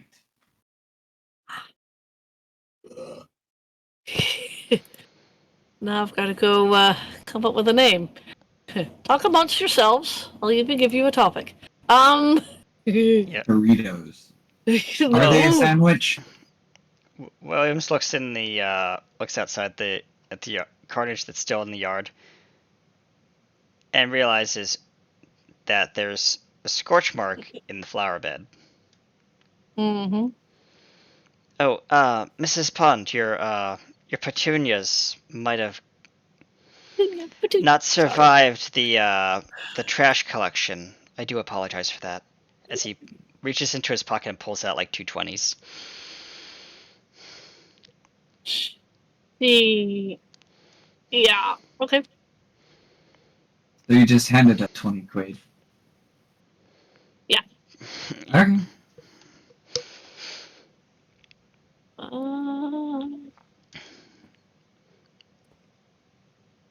Well, while he's looking for the number, she's going to write Rags a little script to follow. Mm-hmm. Because what she didn't tell Rags is she's the one that's making the phone call. Huh? Rags is the one making the phone call. Oh, Lord. Because assistant. Because assistant, yeah. Yeah, okay. I see that. Yep. So, yeah, Tress is writing her a script. Right.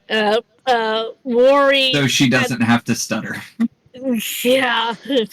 As you've noticed, Rags doesn't do well when she's put on the spot. And you're kind of going to be putting her on the spot, so yeah. That's why the script. Yeah, that's why the script. Yep. Okay.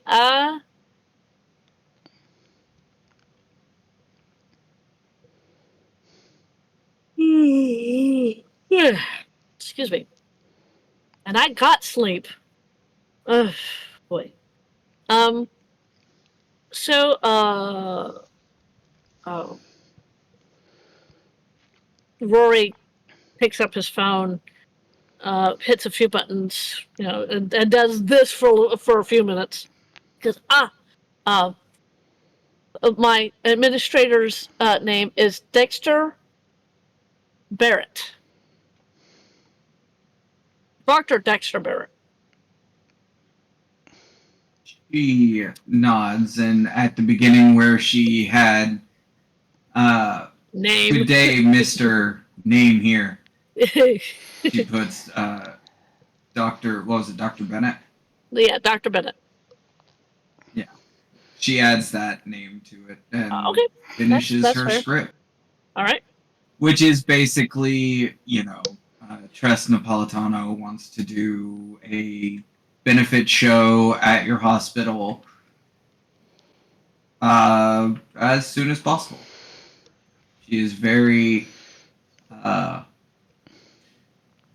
she feels very strongly about this and would Is this a benefit for the children? we'll do it like that. Okay. Yeah.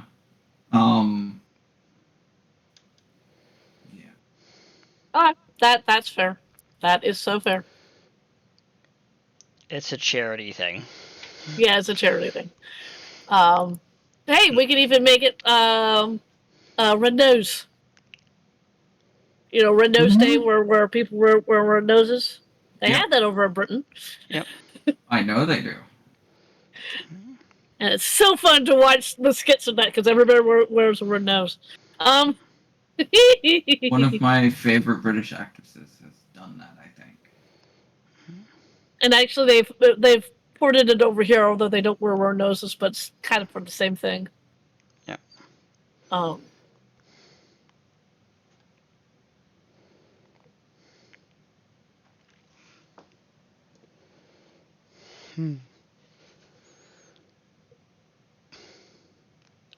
yeah. Okay. So you hand Rags the script, and I'm assuming a phone, because Rag doesn't have a phone. Okay. Rags calls the number, has the phone in one hand, and the script in the other. And let's see how well she actually does this without stuttering.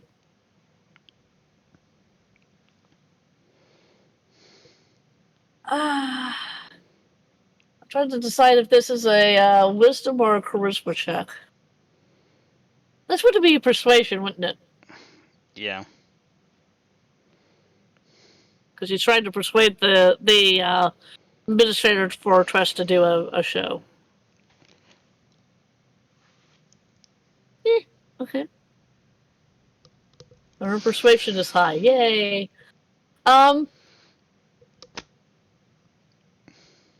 So she does the script. You see her, kind of doing the heads. Well, that would be fine. Okay. Thank you. Click. Well, that was easy.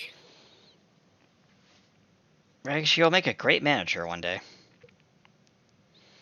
And she looks at you, hands on hips, after she's handed back the phone, of course. Hands on hips. Uh-huh. What? It was a compliment. All right. Sorry. Do we figure out how we're gonna get there? And that was my next question. How are we getting there? We're not borrowing their car. Williams pulls a phone out of his pocket. Let's see. Do I still have the app? He pushes a button. Yep. There we go. Give me one second. Wait. Trish, do you have a way for us to get over there in style? Of course I do. Oh, of course she does. Hang on Oh. a second. I was just about to call an Uber Black. Why would you need that?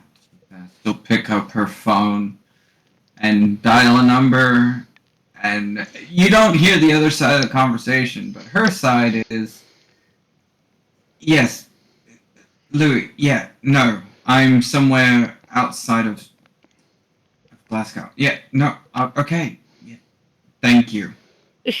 Yes, you will get a bonus for this. Our limo should be here shortly.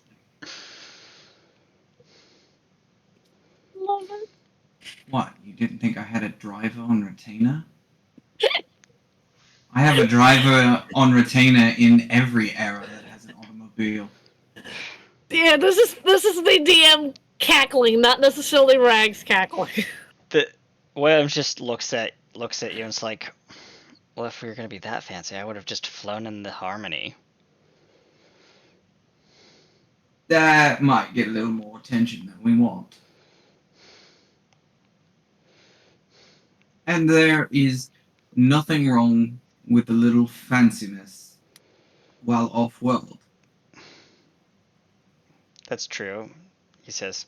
Also, the Harmony actually is a very nice spaceship.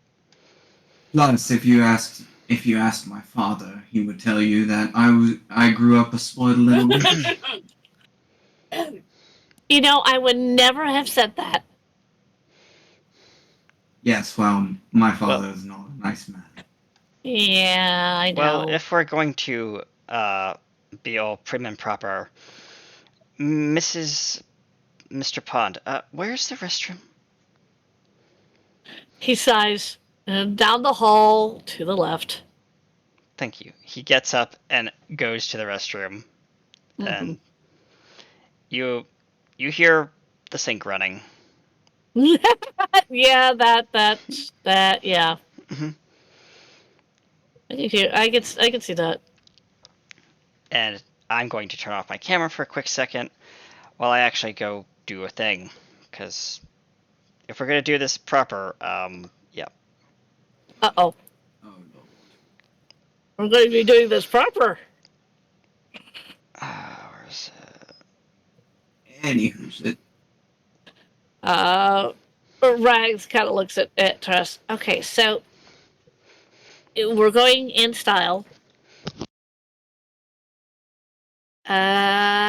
Before we go, Mr. Williams, could you also give us the address of said hospital? Louis knows the way. Huh? He's got GPS. All Louis needs is the name of the hospital. You get a well, that's true. text from Williams, like as if he knew already. The thing. GPS is quite a lovely invention. Oh, yes. Yes, Yeah. it is. When it works. Yeah, That's right. when it works. When it's not trying to tell you to unalive yourself by driving off a bridge. We don't talk about that one. Or this lovely thing. Take a from- left turn now. No. No, Siri. I'm not. Or this is what it used to do. If you wanted to go from anywhere in America to Japan, they'd have to get to the West Coast, like in California, and then have you kayak across the Pacific Ocean. Yeah, no. Exactly.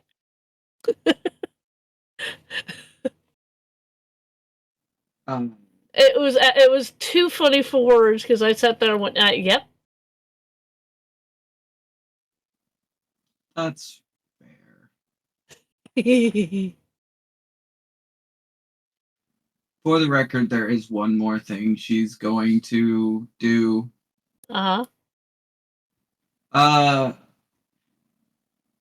Well, luckily, the doctor is in this game a thinker. Uh-huh. So she's gonna go rummaging around his thing to basically to fall into what this cult is looking for. Okay. She is, I mean, she's basically going to find a way to fake a collapse during her show, and basically she's gonna anything they're looking for, the sad, the downtrodden, the want to fix themselves, lack of faith in doctors kind of thing. Mm-hmm. She's going to try and check every single one of those boxes as closely as she can. All right. I'm trying to actually give you a hospital that you guys can. You guys are in Glasgow because Scotland. Yeah.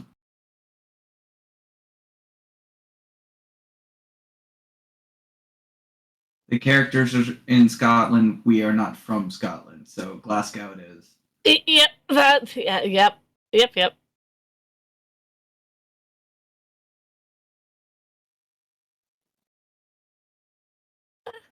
That will do.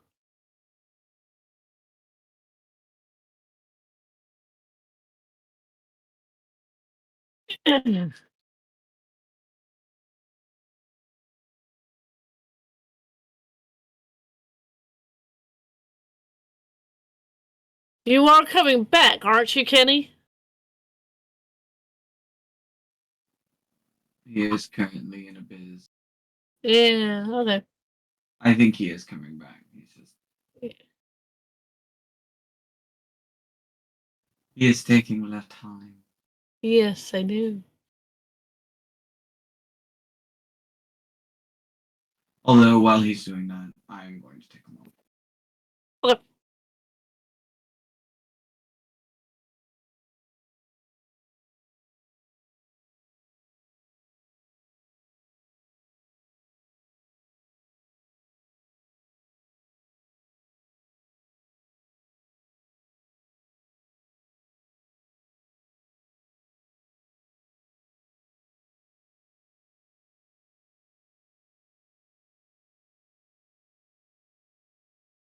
Oh dear.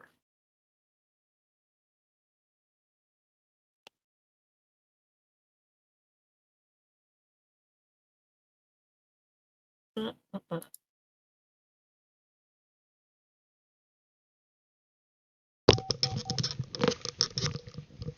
Can you hear me? Yes. All right. So, the door opens to the bathroom, Uh-huh. and striding out is. Hold on. Turn on your camera.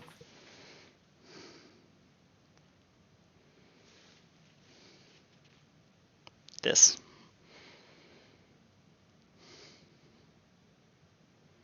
Your bow tie's crooked. I know There it is. you go. Yes. It's still crooked. Yeah.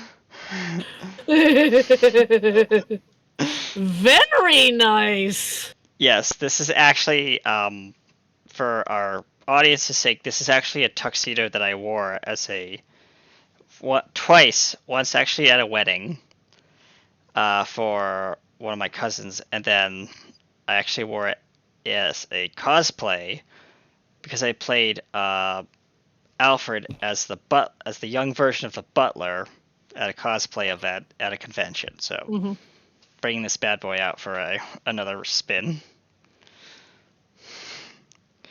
Yes, this is it's actually a imported from, I think, yeah, it's imported from China, but it is a $190 satin tuxedo suit, 3-piece,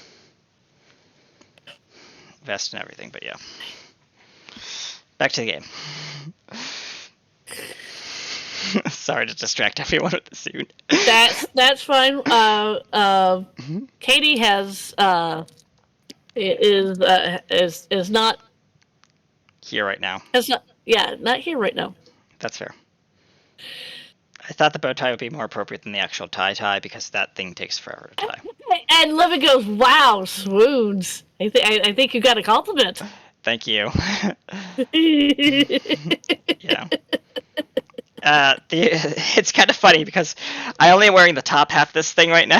The rest of it is just my regular shorts. So hey, But, it's the top half that's that's the only part that matters. So yeah. The thing is that I actually took off my other shirt, and the reason why I took so long is because I was putting on my my actual button down white shirt. Mm-hmm. Oh dear God! Yeah. Yes, hello. The name is Bond, Mr. Bond. Just kidding. That's actually another costume I could do with this. They actually had an episode where it was kind of Bond-esque, so yeah. I mean, if we ever do a Bond episode, I'll wear this again. Probably not. Hope not. Also, this thing has coattails, and I feel really bad that I'm sitting on them. That's true. But yeah, continue. Give me a second. I can actually show you what Tress is wearing. Oh gosh. Now Katie's gonna dress up in her costume. The face of my character is Christina Aguilera. I have any number of outfits. That is very true. That is very true. I just threw out the whole game because it was one costume. I'm sorry, Trish. Well, that's fine. Rags is the only one who kind of looks normal, and then she kind of goes, I mean, if you two are going to look, fancy schmancy, I think I better look fancy schmancy, right? Yes. Press the button on your vortex manipulator twice. Beep beep. You are now wearing a very nice, elegant sapphire blue evening gown. Okay, I'm not going on a date. Oh, stab noises. No, but it's a formal event. Hit it one more time, and there should be By the pool. a power suit, as it were. Beep. And yes, a same color as the evening gown. Bitch. But a power suit. Yep. Oh, I forgot. Yeah, there was that. You added that setting. Thank you, Tess. Tress. Quite. By the way, what she is wearing is in the voice text chat. Oh, Yep. is it? Oh gosh. Okay. Let's take a look. That jives. Yep. Yep. Okay, yep. I can see that. I was about to say, if that's you, wow. Wow. No, it's true. Well, no, that's Christina Aguilera in that. Oh god. Yeah. Fair. Well, Nice yes, picture. but It's a nice picture. Yeah, it makes sense. Yes, it does. Yeah. One more thing that I will note about Williams is his long hair is tied up in a ponytail in the back. Okay, Since I don't have that length of hair, I'm not going to do that, but For narrative Yeah, sake, that's yes. fair. That's fair. No, that's fair. Yeah, Tress is probably gonna cry whenever she loses this face. Great. Yeah, okay. It was her first face. And people will gonna like it, but let's see if she keeps it. Yep. Yeah. Okay. So both Amy and Rory go. Okay. By the way, the name of the hospital. This is Rory speaking. Is called the Ross Hall Hospital. And yes, it is an actual hospital in Glasgow. I went and looked it up. Oh, the Ross Hall. Well, it says. I Thank you. I think I've been there once. Once. I think for a some sort of event. I forget what it was. It was an evening party. Oh, it's a private hospital too. On the road. There's a scab on the Yeah.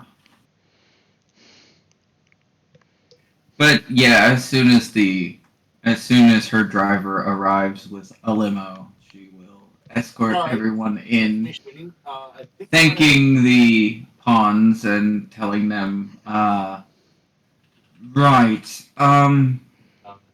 she looks at the police box in their front yard. Amongst all the other carnage that's lying around.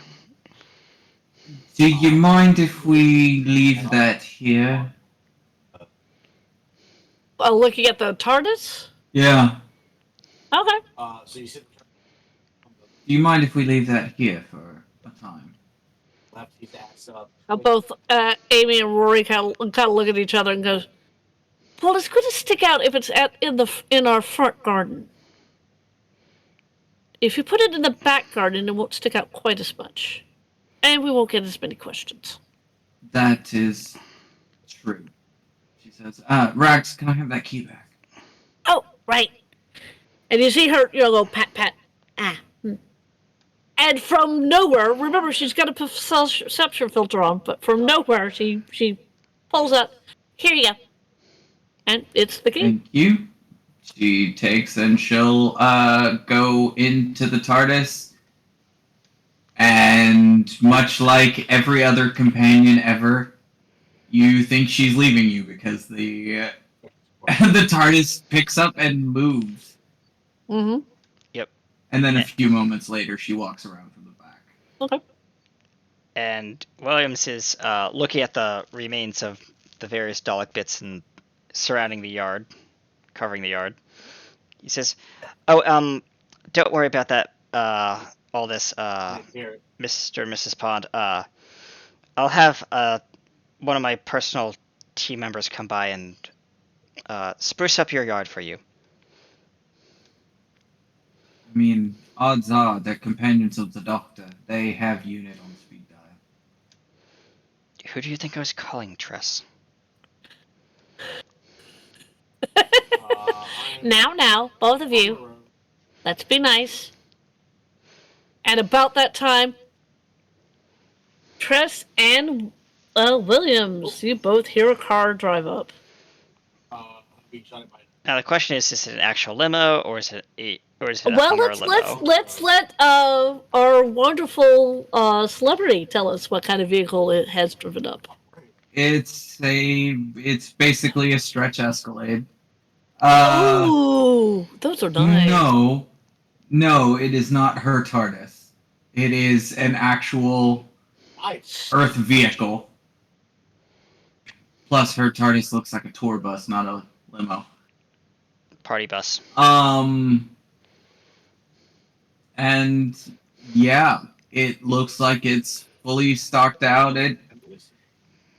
It looks like something a pop star would have. I just looked at those. Holy heck. Yeah. Wolf. Woof. Definite woof. Mm-hmm. It's a Cadillac Escalade stretch limo, isn't it? Yep. I just looked at the price tag, jeez. If we're not buying it. No, Tress owns it. Oh, She I pays know. the driver. I know. I just looked at one where you can rent it, and the rent is no. Tack on like two more Yeah. zero. Tack on another 0 and a 5, and you'll have the price tag to own one. Yeah. Never mind. I'm getting out of that before I really feel bad about myself.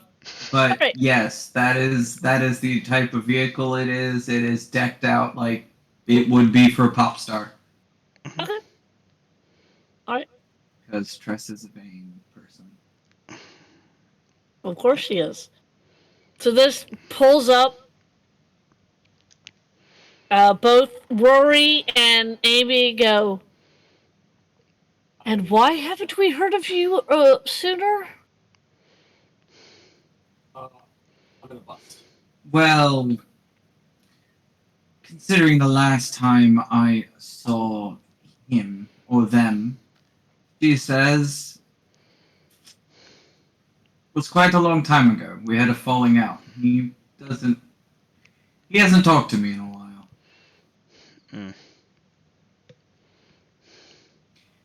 And And I'm fairly sure you have heard of me, she says. She smiles, and she will reach in, take out a CD, and toss it to Amy. It is platinum CD. It is probably something she has seen. Yeah. And Amy looks at it and goes. And then her eyes get as big as saucers and kind of does the elbow poke because Rory has not taken his eyes off the vehicle that's outside. And Fair. he gets the elbow and then he looks at it and then his eyes get as big as saucers and he puts a hand drop to his mouth. Yeah. Hard to believe that one of your planet's greatest treasures, she smiles, is an alien. Yeah. You were going to come back because I have things for you to sign. Like, and then Amy goes, he does. He became a really big fan. Hasn't been to any of your concerts, but bought everything that you ever put out. Fair enough. I would be happy to. Are you guys heading over it? Okay. At this juncture, Yeah, Mhm. she gets in the. She just smiles at them, waves, gets in the car. Alright. Beckoning Kenny and Rags into the car. all right. Kenny gets in, and the first thing he goes for is Uh-huh. the mini bar. Of course he does. Of And course he he does. says, and he pulls Do out you mind? a. Give me a sparkling water from there. He tosses you a sparkling water. Now this is how you ride in style. As he cracks a cold one with his friends. Oh, well, Rags kind of looks at that and goes, you know I don't drink. Here you go, Rex. There's cream soda and root beer in there. Ooh, you just spoke my language. And she goes right for the cream soda. Yeah. Just get Sometimes meta knowledge is useful. Sometimes, yes. Yeah. She pulls out a cream soda, cracks it open. Oh, Trish, you didn't have to. He pulls out an entire tub of Ben and Jerry's ice cream. That's You chocolate touch mint that? chip. You touch that, and I will turn you into a brand new outfit. Uh-oh.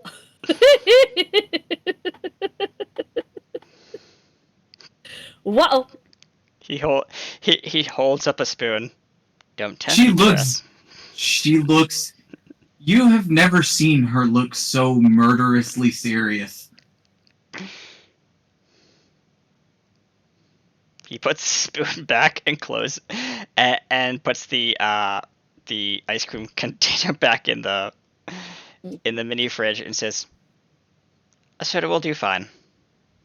As he takes a slow sip, She nods. just eyeing through the glass the container of ice cream. And in his mind, Yeah. I'm coming back for you. We have all seen the Time Lord stare of "I will destroy everything you hold dear." That is the look she gave him. Oh yeah. Over ice Even cream! Even Ryan's kind of sinks a little bit further down into the seat. Kind of. Because this is the teacher stare on steroids. Yeah, Yeah.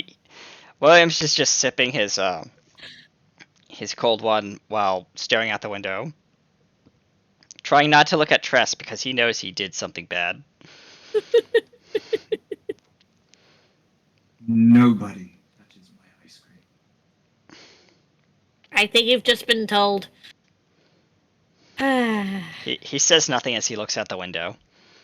And then she just shifts moods really quick and goes, "So, I was thinking of probably doing one of my more recent songs, but I doubt they would understand the language. That's going to be quite a hassle because I don't want to have to auto-translate." Well, what language is it in?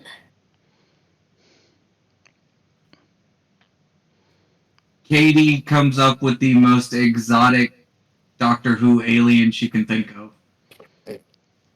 Do you mind if I provide describe it? Can you describe an animal for me? Your favorite animal? No, it's actually one of the Actual it's Doctor Who.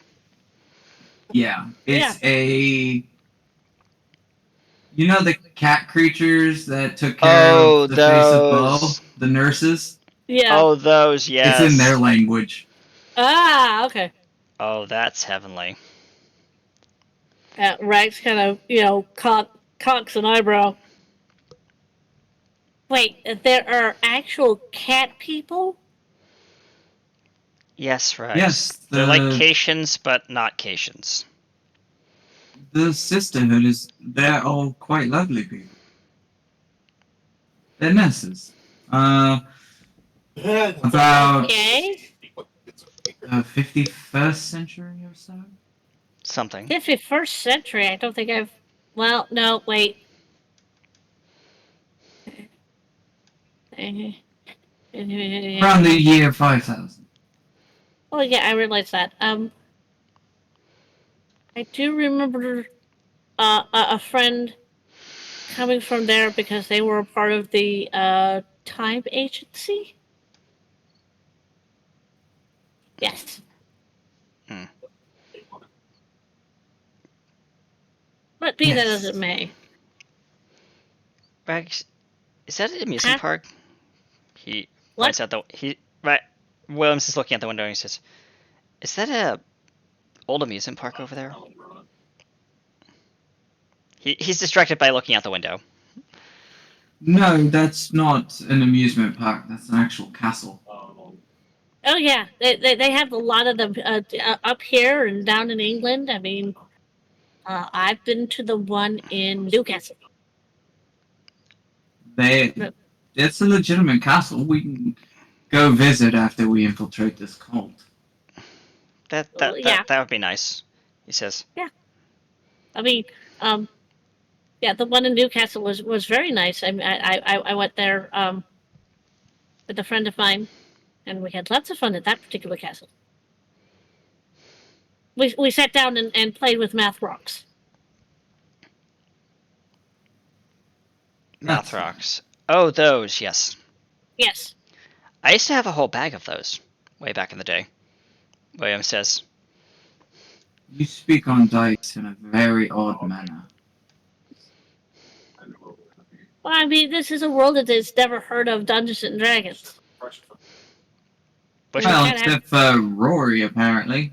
Yeah, well, yeah, which is a that's true. paradox in itself, because who doesn't know about Dungeons and Dragons?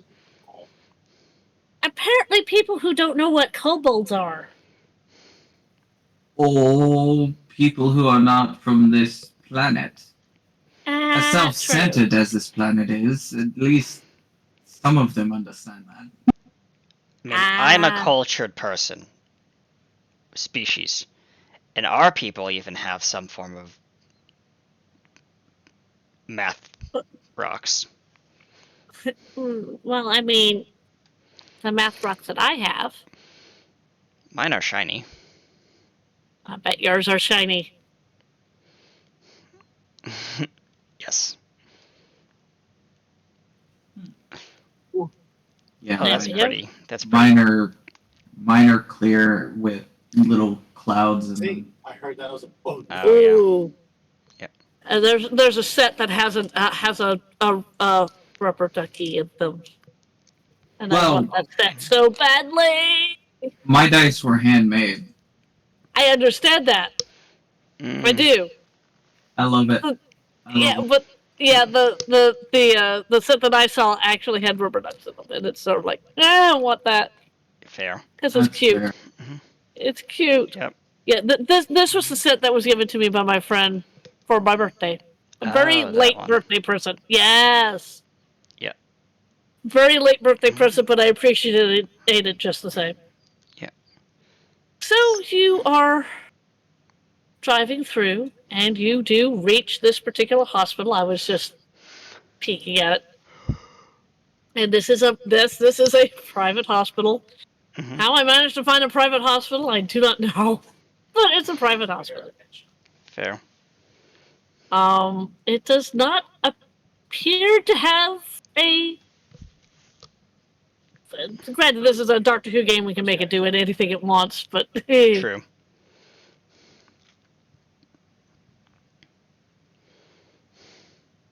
yeah.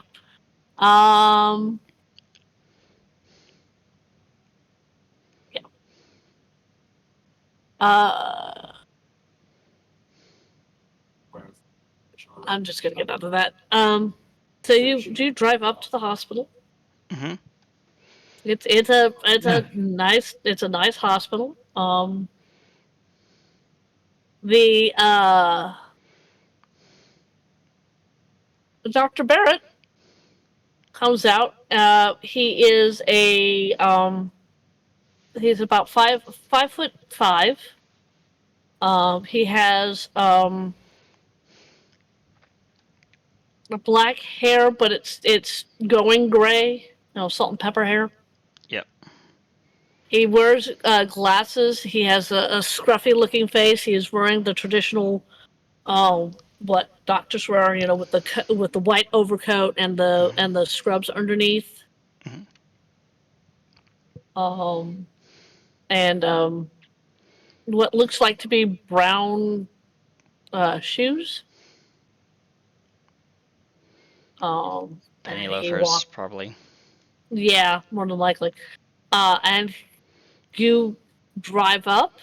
Um, and he's waiting in anticipation. So, Jess, are you going to open the door? That's faithful. No, she's going to wait until her driver opens the door. Ah, right. The driver stops the car, gets out, comes around the vehicle, opens your door, Tris. Mm-hmm. And she'll step out. All right. Now, are you putting on the charm for this man? Mm-hmm. Okay. I want you. Let's see. What are you? Is this a persuasion? Is this? Well, this is not an intimidation. That's more Williams's thing. Yeah. Yes. This is a persuasion, or is this a deception? I mean, I can be very persuasive. Yes, I know you can. I think this is a persuasion check.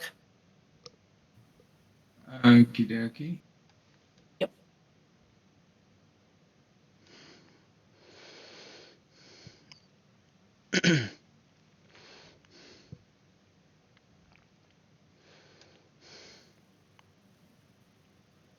$14. Okay. What do you say to him? He puts out his hand to shake it. What do you do?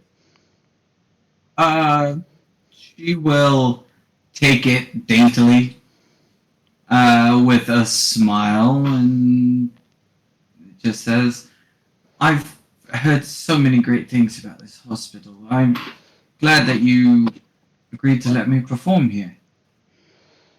We're always happy to have someone of your caliber to be here and to do it for the children. I mean, especially on this day. It is Red Nose Day. I just, yes, it's just wonderful. I She mean, smiles. yeah.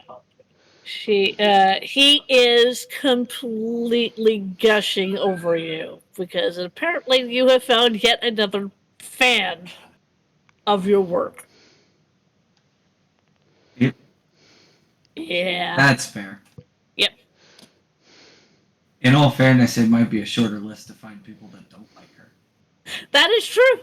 That is true. But yeah, she'll say, so, where exactly do you have me set up? Oh, we have you set up uh, uh, in the. No, I have to sit here and think. There's a pediatrician. There's a pediatrician for. We've got you set up in the main waiting area in the on the pediatrician floor for all the kids, with a stage and a microphone and speakers and then like. I mean, we had to do this all very short on short notice because we didn't know that you were in the area, but we managed to come up with something that I think you'd be happy with. She nods. I found myself visiting some friends in the area, so one of them actually works for your hospital. Oh, really? Who? He's a nurse, Rory Pond. Oh yes, he just finished one of his shifts. It was a long shift. He had to work. Had to work one of those dreaded double shifts. I'm glad that he's at home with his wife. Just She nods. he, he he's a very astute worker, and he's one of our and he does this one of our floaters and the place that he worked with, the people that he worked with, um, was actually up on the pediatrician floor with all the kids. He seems to like it there, watching the children smile when he comes in. He's one of their favorite nurses. Nods. And she says, I would love to speak more, but the children await, right? They are indeed. May I show you? Please. And he is going to be a chatterbox. He's going to talk about everything under the sun. Now, whether you are listening to him or not, that is up to you. But he is a chatterbox. Just an absolute chatterbox. She's going to pretend. Okay. Rags is following not too far behind. She is staying up. She's behind you, Tress, but she is you know, keeping pace Couple with of you. steps behind, yeah. Yeah, a couple of steps behind. She has what appears to be, and where she found this, you don't know, but what she appears to have is a one of those business folders, business notebooks that opens and closes. I used to have one of those lying around Yeah. somewhere as a prop. Damn, I don't have Yeah. it. Don't worry about it. But she appears to have one of these, and she has it open, and she has like it's a pen, When it also appears like she has something in her ear, like she's talking to somebody. Like she's Rags making. is almost as good at actress as Tress is. Well, She Rags is decked. Yes. Rags also is talking to somebody who actually knows the other side of the conversation, who you've already encountered as a little ball of light, which is Lacey. Yes. Fair. Ye- because right before you guys started walking, you saw that little ball of light float up and float into Rags's ear and change itself from a little ball of light to a, one of those Headset. yeah, the wireless headsets. Yep. Yeah, one of the Bluetooths. Yeah, one of the Bluetooths. So Rags she is having a very business-like conversation with a couple of stutters here and there, but a business-like conversation with whoever is on the other phone. Williams, you didn't see the little ball of light. No. Williams is just striding behind the two of them, keeping pace, and just surveying the area left and right. Doing You've security. noticed that you've noticed that there's at least one way in, one way out. Yep. At least down here on the ground floor. Yep. There is security. You're with military precision. You are clocking everything. Yep. Okay, that's where the fire exit is. That's where. Exactly. Yep. That's how many smoke detectors they have in this room. You're also calculating in your head the best way to get these two people out with minimal Casualty. Minimal casualty. Mm-hmm. Yep. Like, what if the elevators aren't working? Yep. What's the best way to go down the stairs? Just that's where your brain is. You do, as you're sitting there with your mental calculations, you do hear Rags go, "No, no, no, that is not what she wanted. This is what she just." Yeah. Yeah, and also Williams leans down over next to Rags and says, "You might want to also ask about the," and he's also playing the part. Uh-huh. I do believe the charity organization wanted to do a matched and doubled deal for all donations. Yes, thank you. Right. And just Rags is talking quietly because the administrator is talking somewhat loudly. Giving the tour that we don't care about. Yeah. Yes, Tress, you are admiring Rags's ability to be an actress in this particular point in time, although you do know that Rags is getting just a little bit of help. That's fair. Yeah. But she's also like, small talk with the hospital director. Like, very much so. Okay. Williams is also at the request of Tress and his own need to secure the area. He is working directly with the hospital security staff as well as his own private. Well, you team. haven't gotten to that point yet. Well, no, but he's called them in, so they're on their way, but they haven't arrived yet. Right. So you guys get to the elevator. He hits a button. The pediatrician floor is on floor 5. You walk off. The main waiting area is not that far away from the elevator bank. Mm-hmm.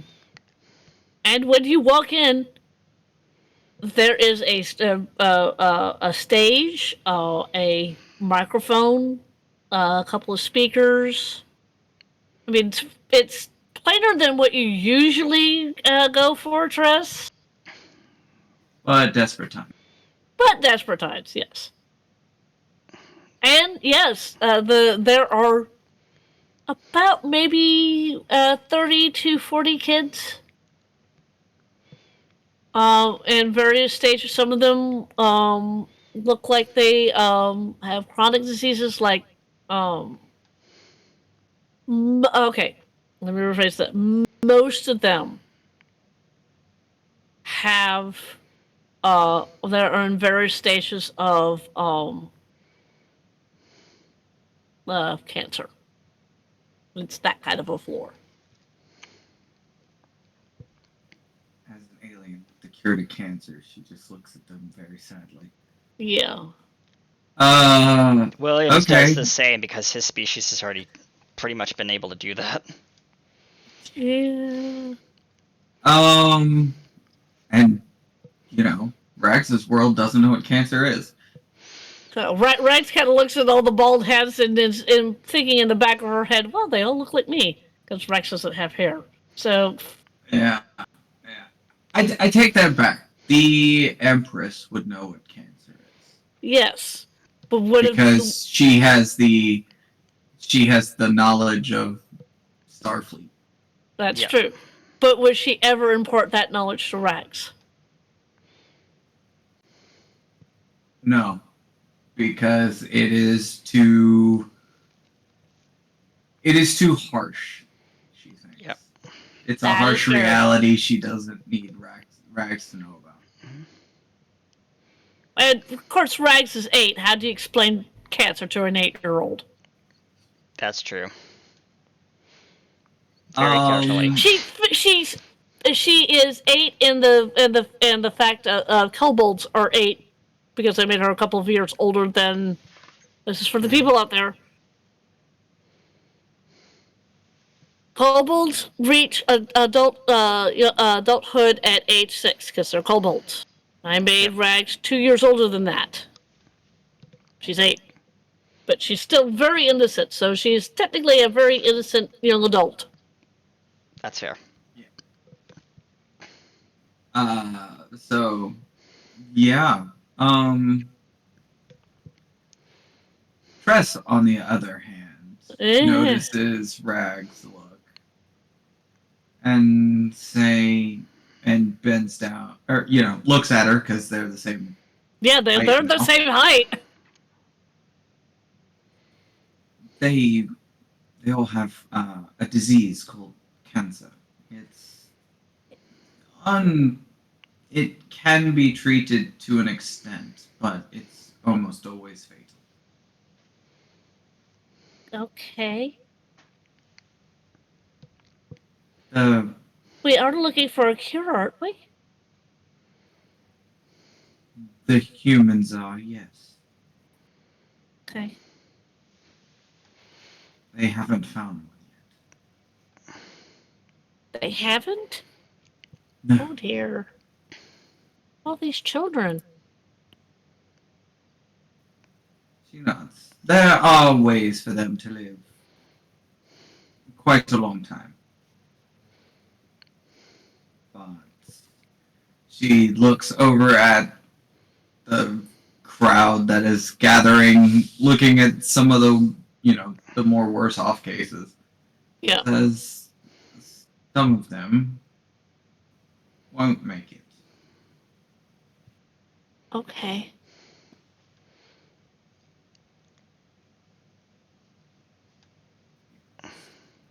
Williams walks Yeah. up on the stage and heads to the back of behind the stage where he's checking to make sure everything's safe and secure back there. Right. And I will say this. Red Nose Day was March the 19th. That makes sense. Well then. She is actually going to take off her earrings.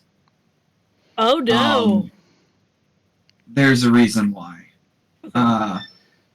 She hands them to Rags. Who takes them? Guard those with your life.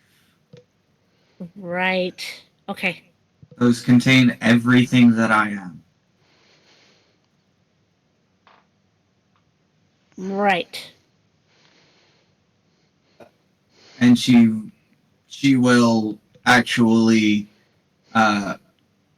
reach into her own pocket and pull out an extra set of earrings that look almost identical Right. and places them back in her ears. Okay.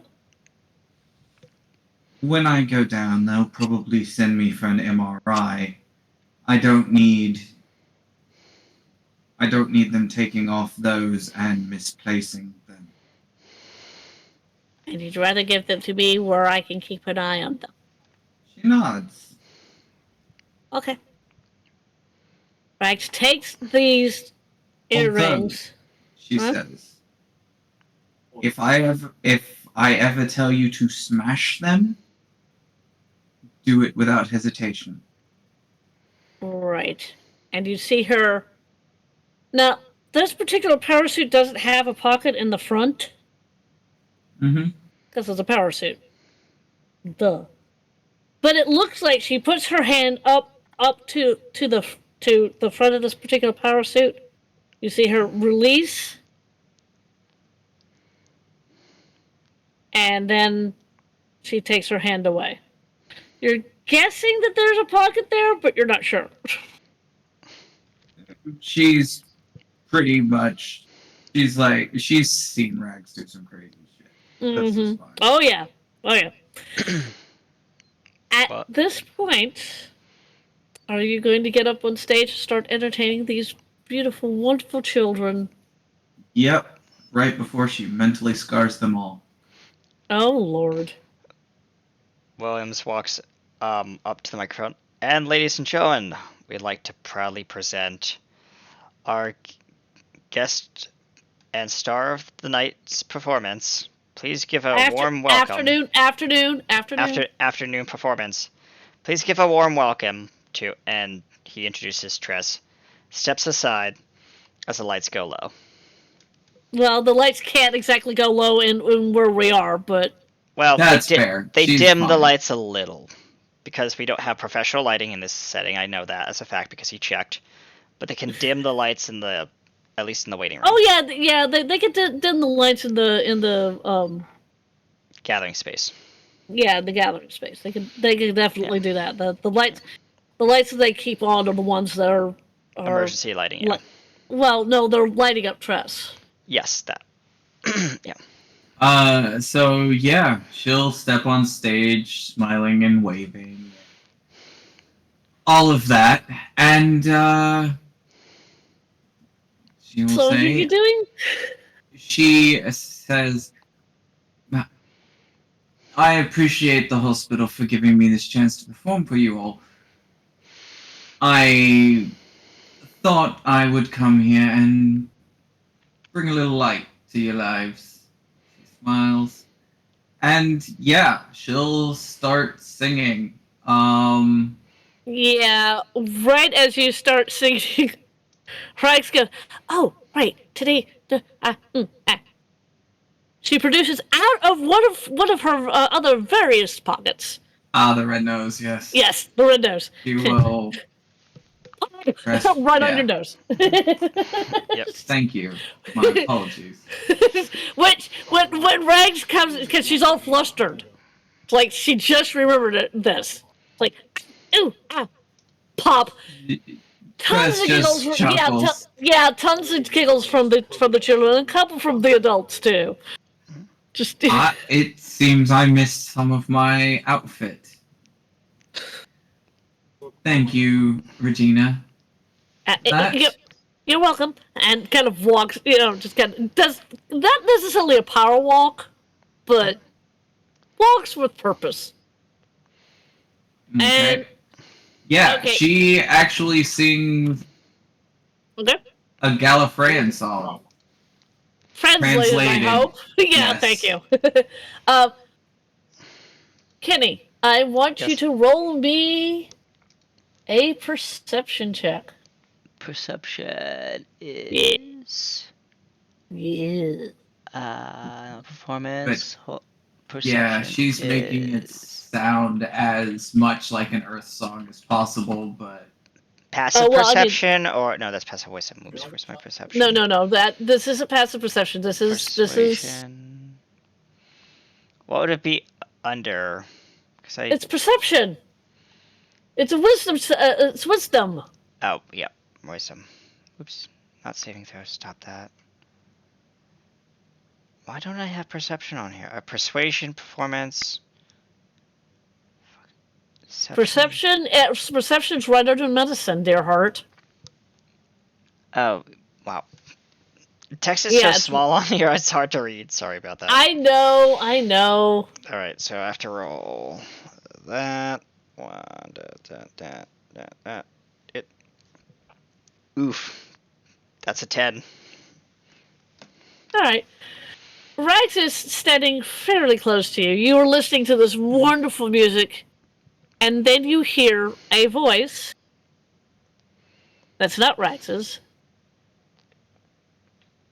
say in Rags's ear, you know, she sings very nicely. I'm surprised that we haven't heard, or Lady Mary hasn't heard, this particular artist. I bet this would power Lady Mary right up. And Rags says very quietly, how do you know that she hasn't? Lady Mary is Lady Mary is Lady Mary. Just leans over and just puts a finger, a subtle finger to his lips.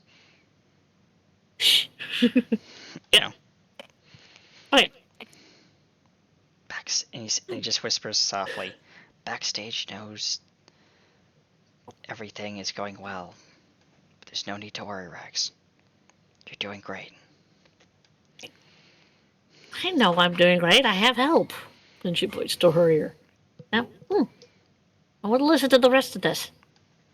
Oh, I asked As with Tress's and the GM's permission, may I suggest a song in like well, hang on. She's already singing a song. Yes, but then like the next song request. Well, that is up to Tress, not you. Okay. Just give us. Well, I'll DM you if you like, and you can decide on your own time. sure. I mean, it's up. You don't have to if you don't want to. That's fair. But yeah, I assume a performance role. Yes, a performance role, please.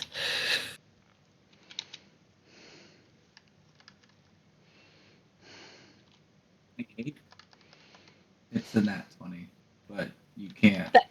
That's a nat 20. Yeah, 20 plus 8. It's 28. Holy frickin'. Okay.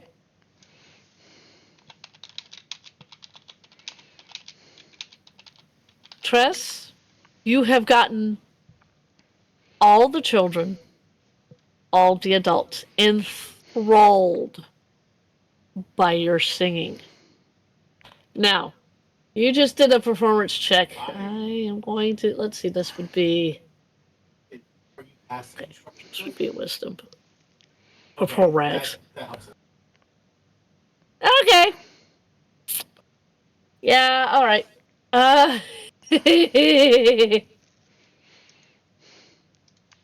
Rags is listening appreciative, but not enthralled. Kenny, roll me a wisdom saving throw. Wisdom saving throw. Mm-hmm.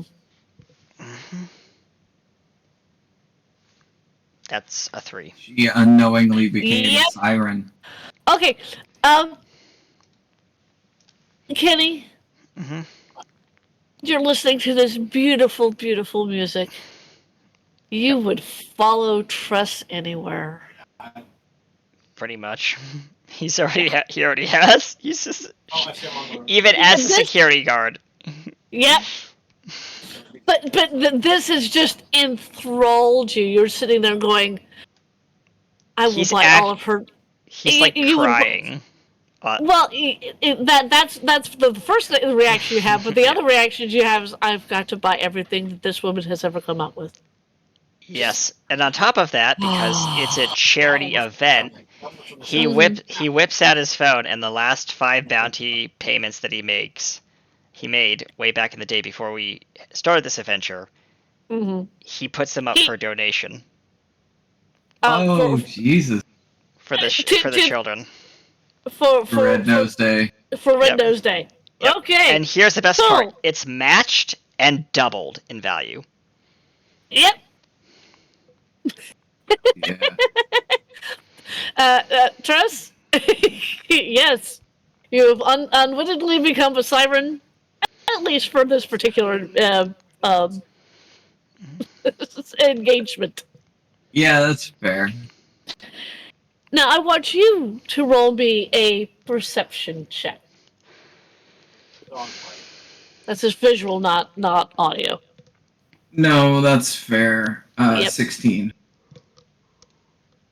You see, Tress, a Good. a young woman with brown hair. She has gray eyes. She's wearing what looks to be a um,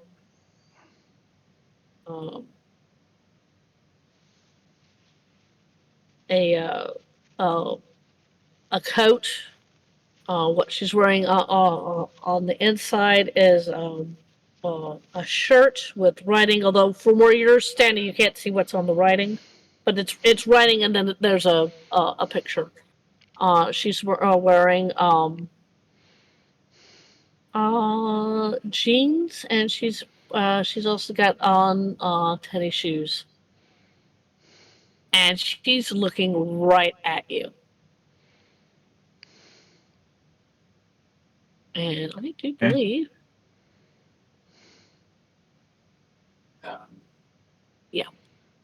she also appears not to be enthralled by your singing. She's listening appreciatively. Well, she's not like in tears or anything like that.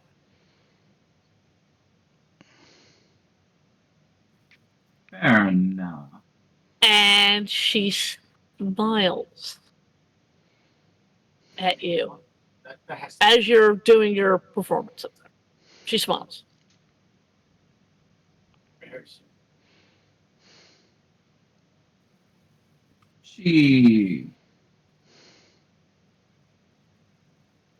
She finishes her song Mm-hmm. and she says, I'm going I'll be right back with the with the next song. I see a friend of mine. I'm gonna go say hello real quick. Okay. And yeah, You're she'll gonna walk up to this particular young lady? She's younger than Yep. you. Yeah, She's way younger than you. I mean, that's you, Time fair. Lord, you, Time Lord, this human, but Well, in all fairness, she's still on her first life. She is still double digits in age. yes, It is like 39, I think, yeah, that or sounds about right. 35. Yeah, this woman looks like she's in her early to mid 20s. So yes, young, relatively speaking. Uh, she looks at you and goes, yes. She has a Well, she has a small hint of a small nose. I can only assume we were friends with the amount of familiarity you were looking at me with. Well, I just believe that you would be. I mean, I would love to tell you about this wonderful self improvement program that I'm a part of. By the way, my name is Hope. Tress, she says. I know who you are. I mean, you're very famous. Well, thank you. I do all right. Oh, no, I fully expected it from the audio you were that was going through. And she produces from her pocket a pamphlet. Definitely a cult. We got pamphlets. Mm-hmm. And she hands you the pamphlet. Says, "If you care to see what we're about, there is a phone number on there." She nods. I believe I may be in touch. I still have a performance to do, but Oh, of course, of course. Just, mm-hmm. Just call whenever you're ready, and you can either ask for me or you could, whoever answers the phone will be happy to talk to you. And she smiles again, and then you see her walk off. And as you are watching her walk off, she has on this particular jacket, it's on the front and the back. On the front, it has various patches that you would see in like someone who's like a like a sci-fi geek. yeah, Those kinds of patches. That's on the front. Like a Star Trek patch and a Star Wars patch and yeah. those types of patches. But on the back of her jacket, there's a big symbol. It's not a patch. It looks like it's been like this is merch on this particular organization. Yeah, it's a round circle with an eye. This is as she's walking.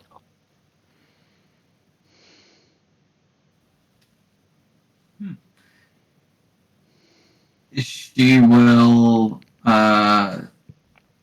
take the pamphlet, kind of hold it to her side, and walk to the side of the stage, hand it to Williams, and say, "We'll talk about this later." And then she'll turn and get back up on stage and smile and say, "I apologize for the interruption, folks. Here we go." And she'll start in on something from Earth. All right, and as you're continuing on with your concert, I was presumably you still have on the red nose. Yes. As the camera pulls away, we follow this young lady out of the hospital, into the elevator, down the elevator, and out of the hospital.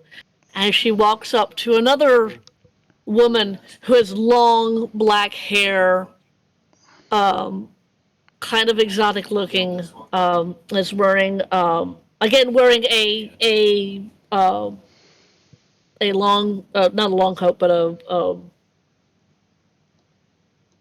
a coat, again with patches. And she's wearing like skin tight jeans and heels, but not a very high heel. You know what I'm talking about? Pumps. Yes. Yes.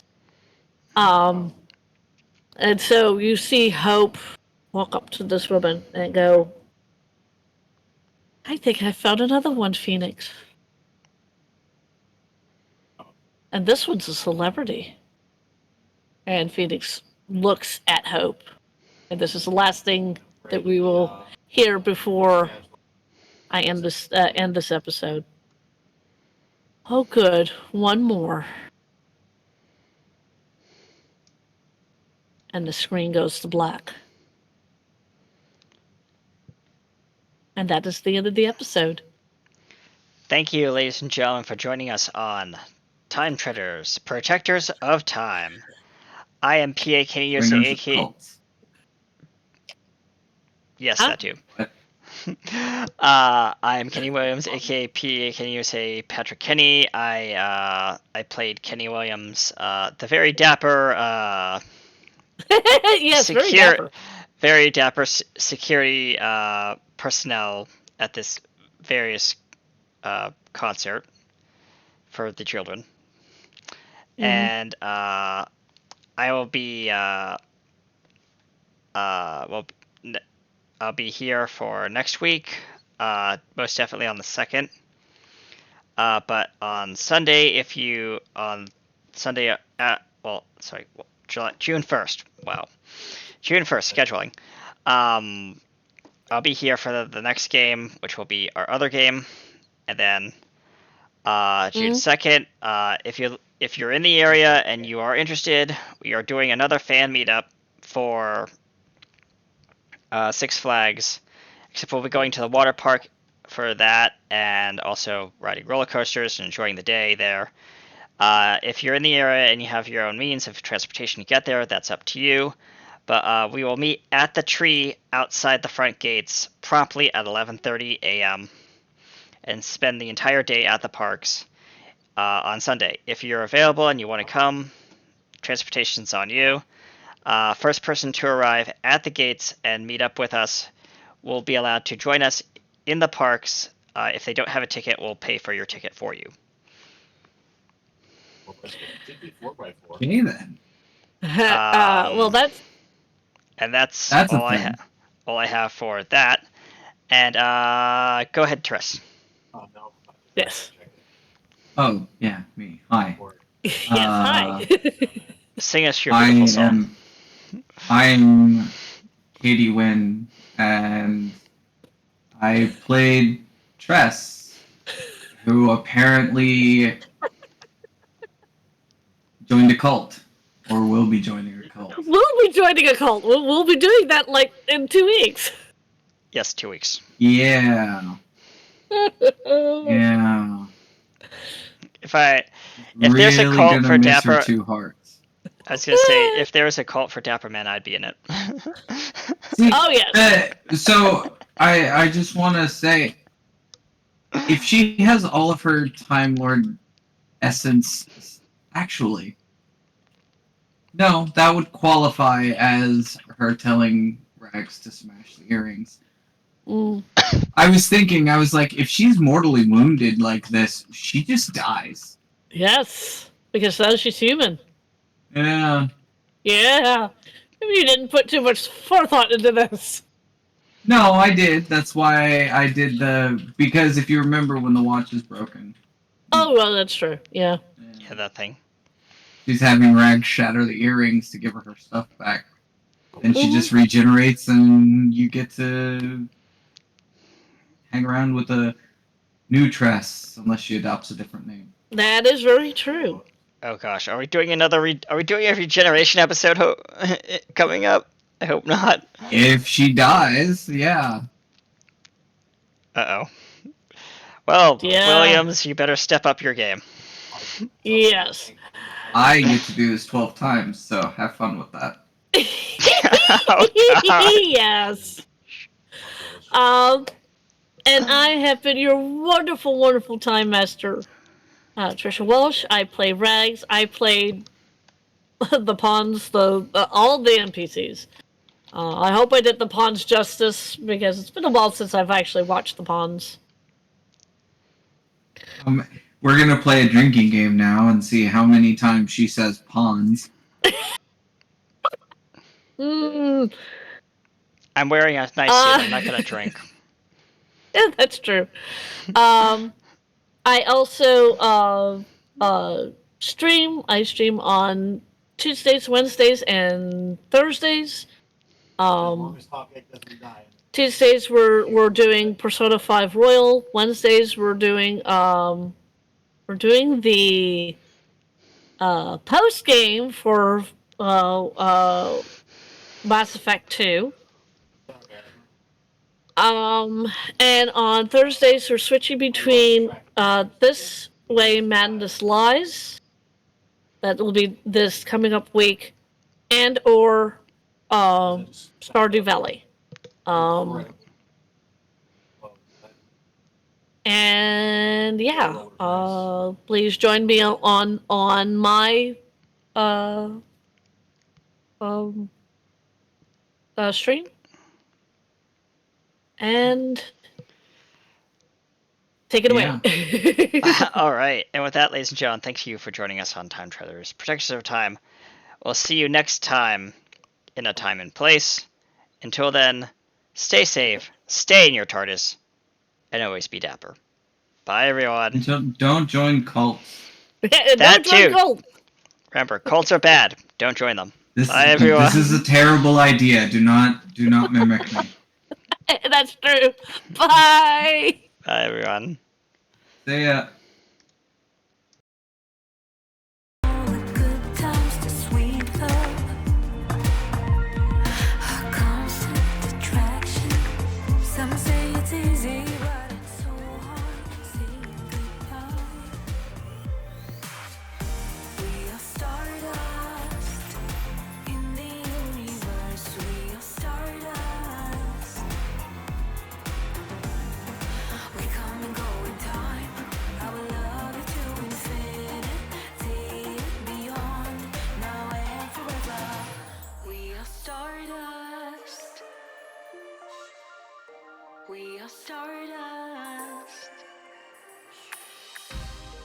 We come and go in time. I will love you to infinity and beyond. Now and forever. We are stardust in the universe. We are stardust. We come and go in time.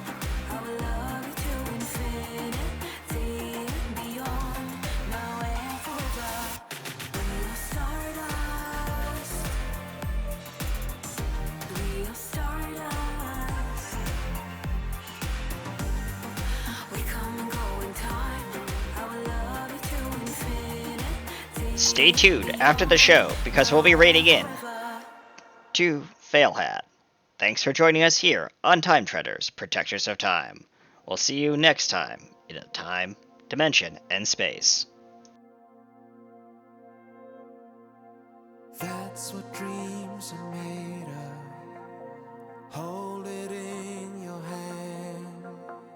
Standing on a shipwreck, finding peace of land. Oh, that's what dreams are made of. Here is where you dwell, walking in the desert. Catch a glimpse of well, and in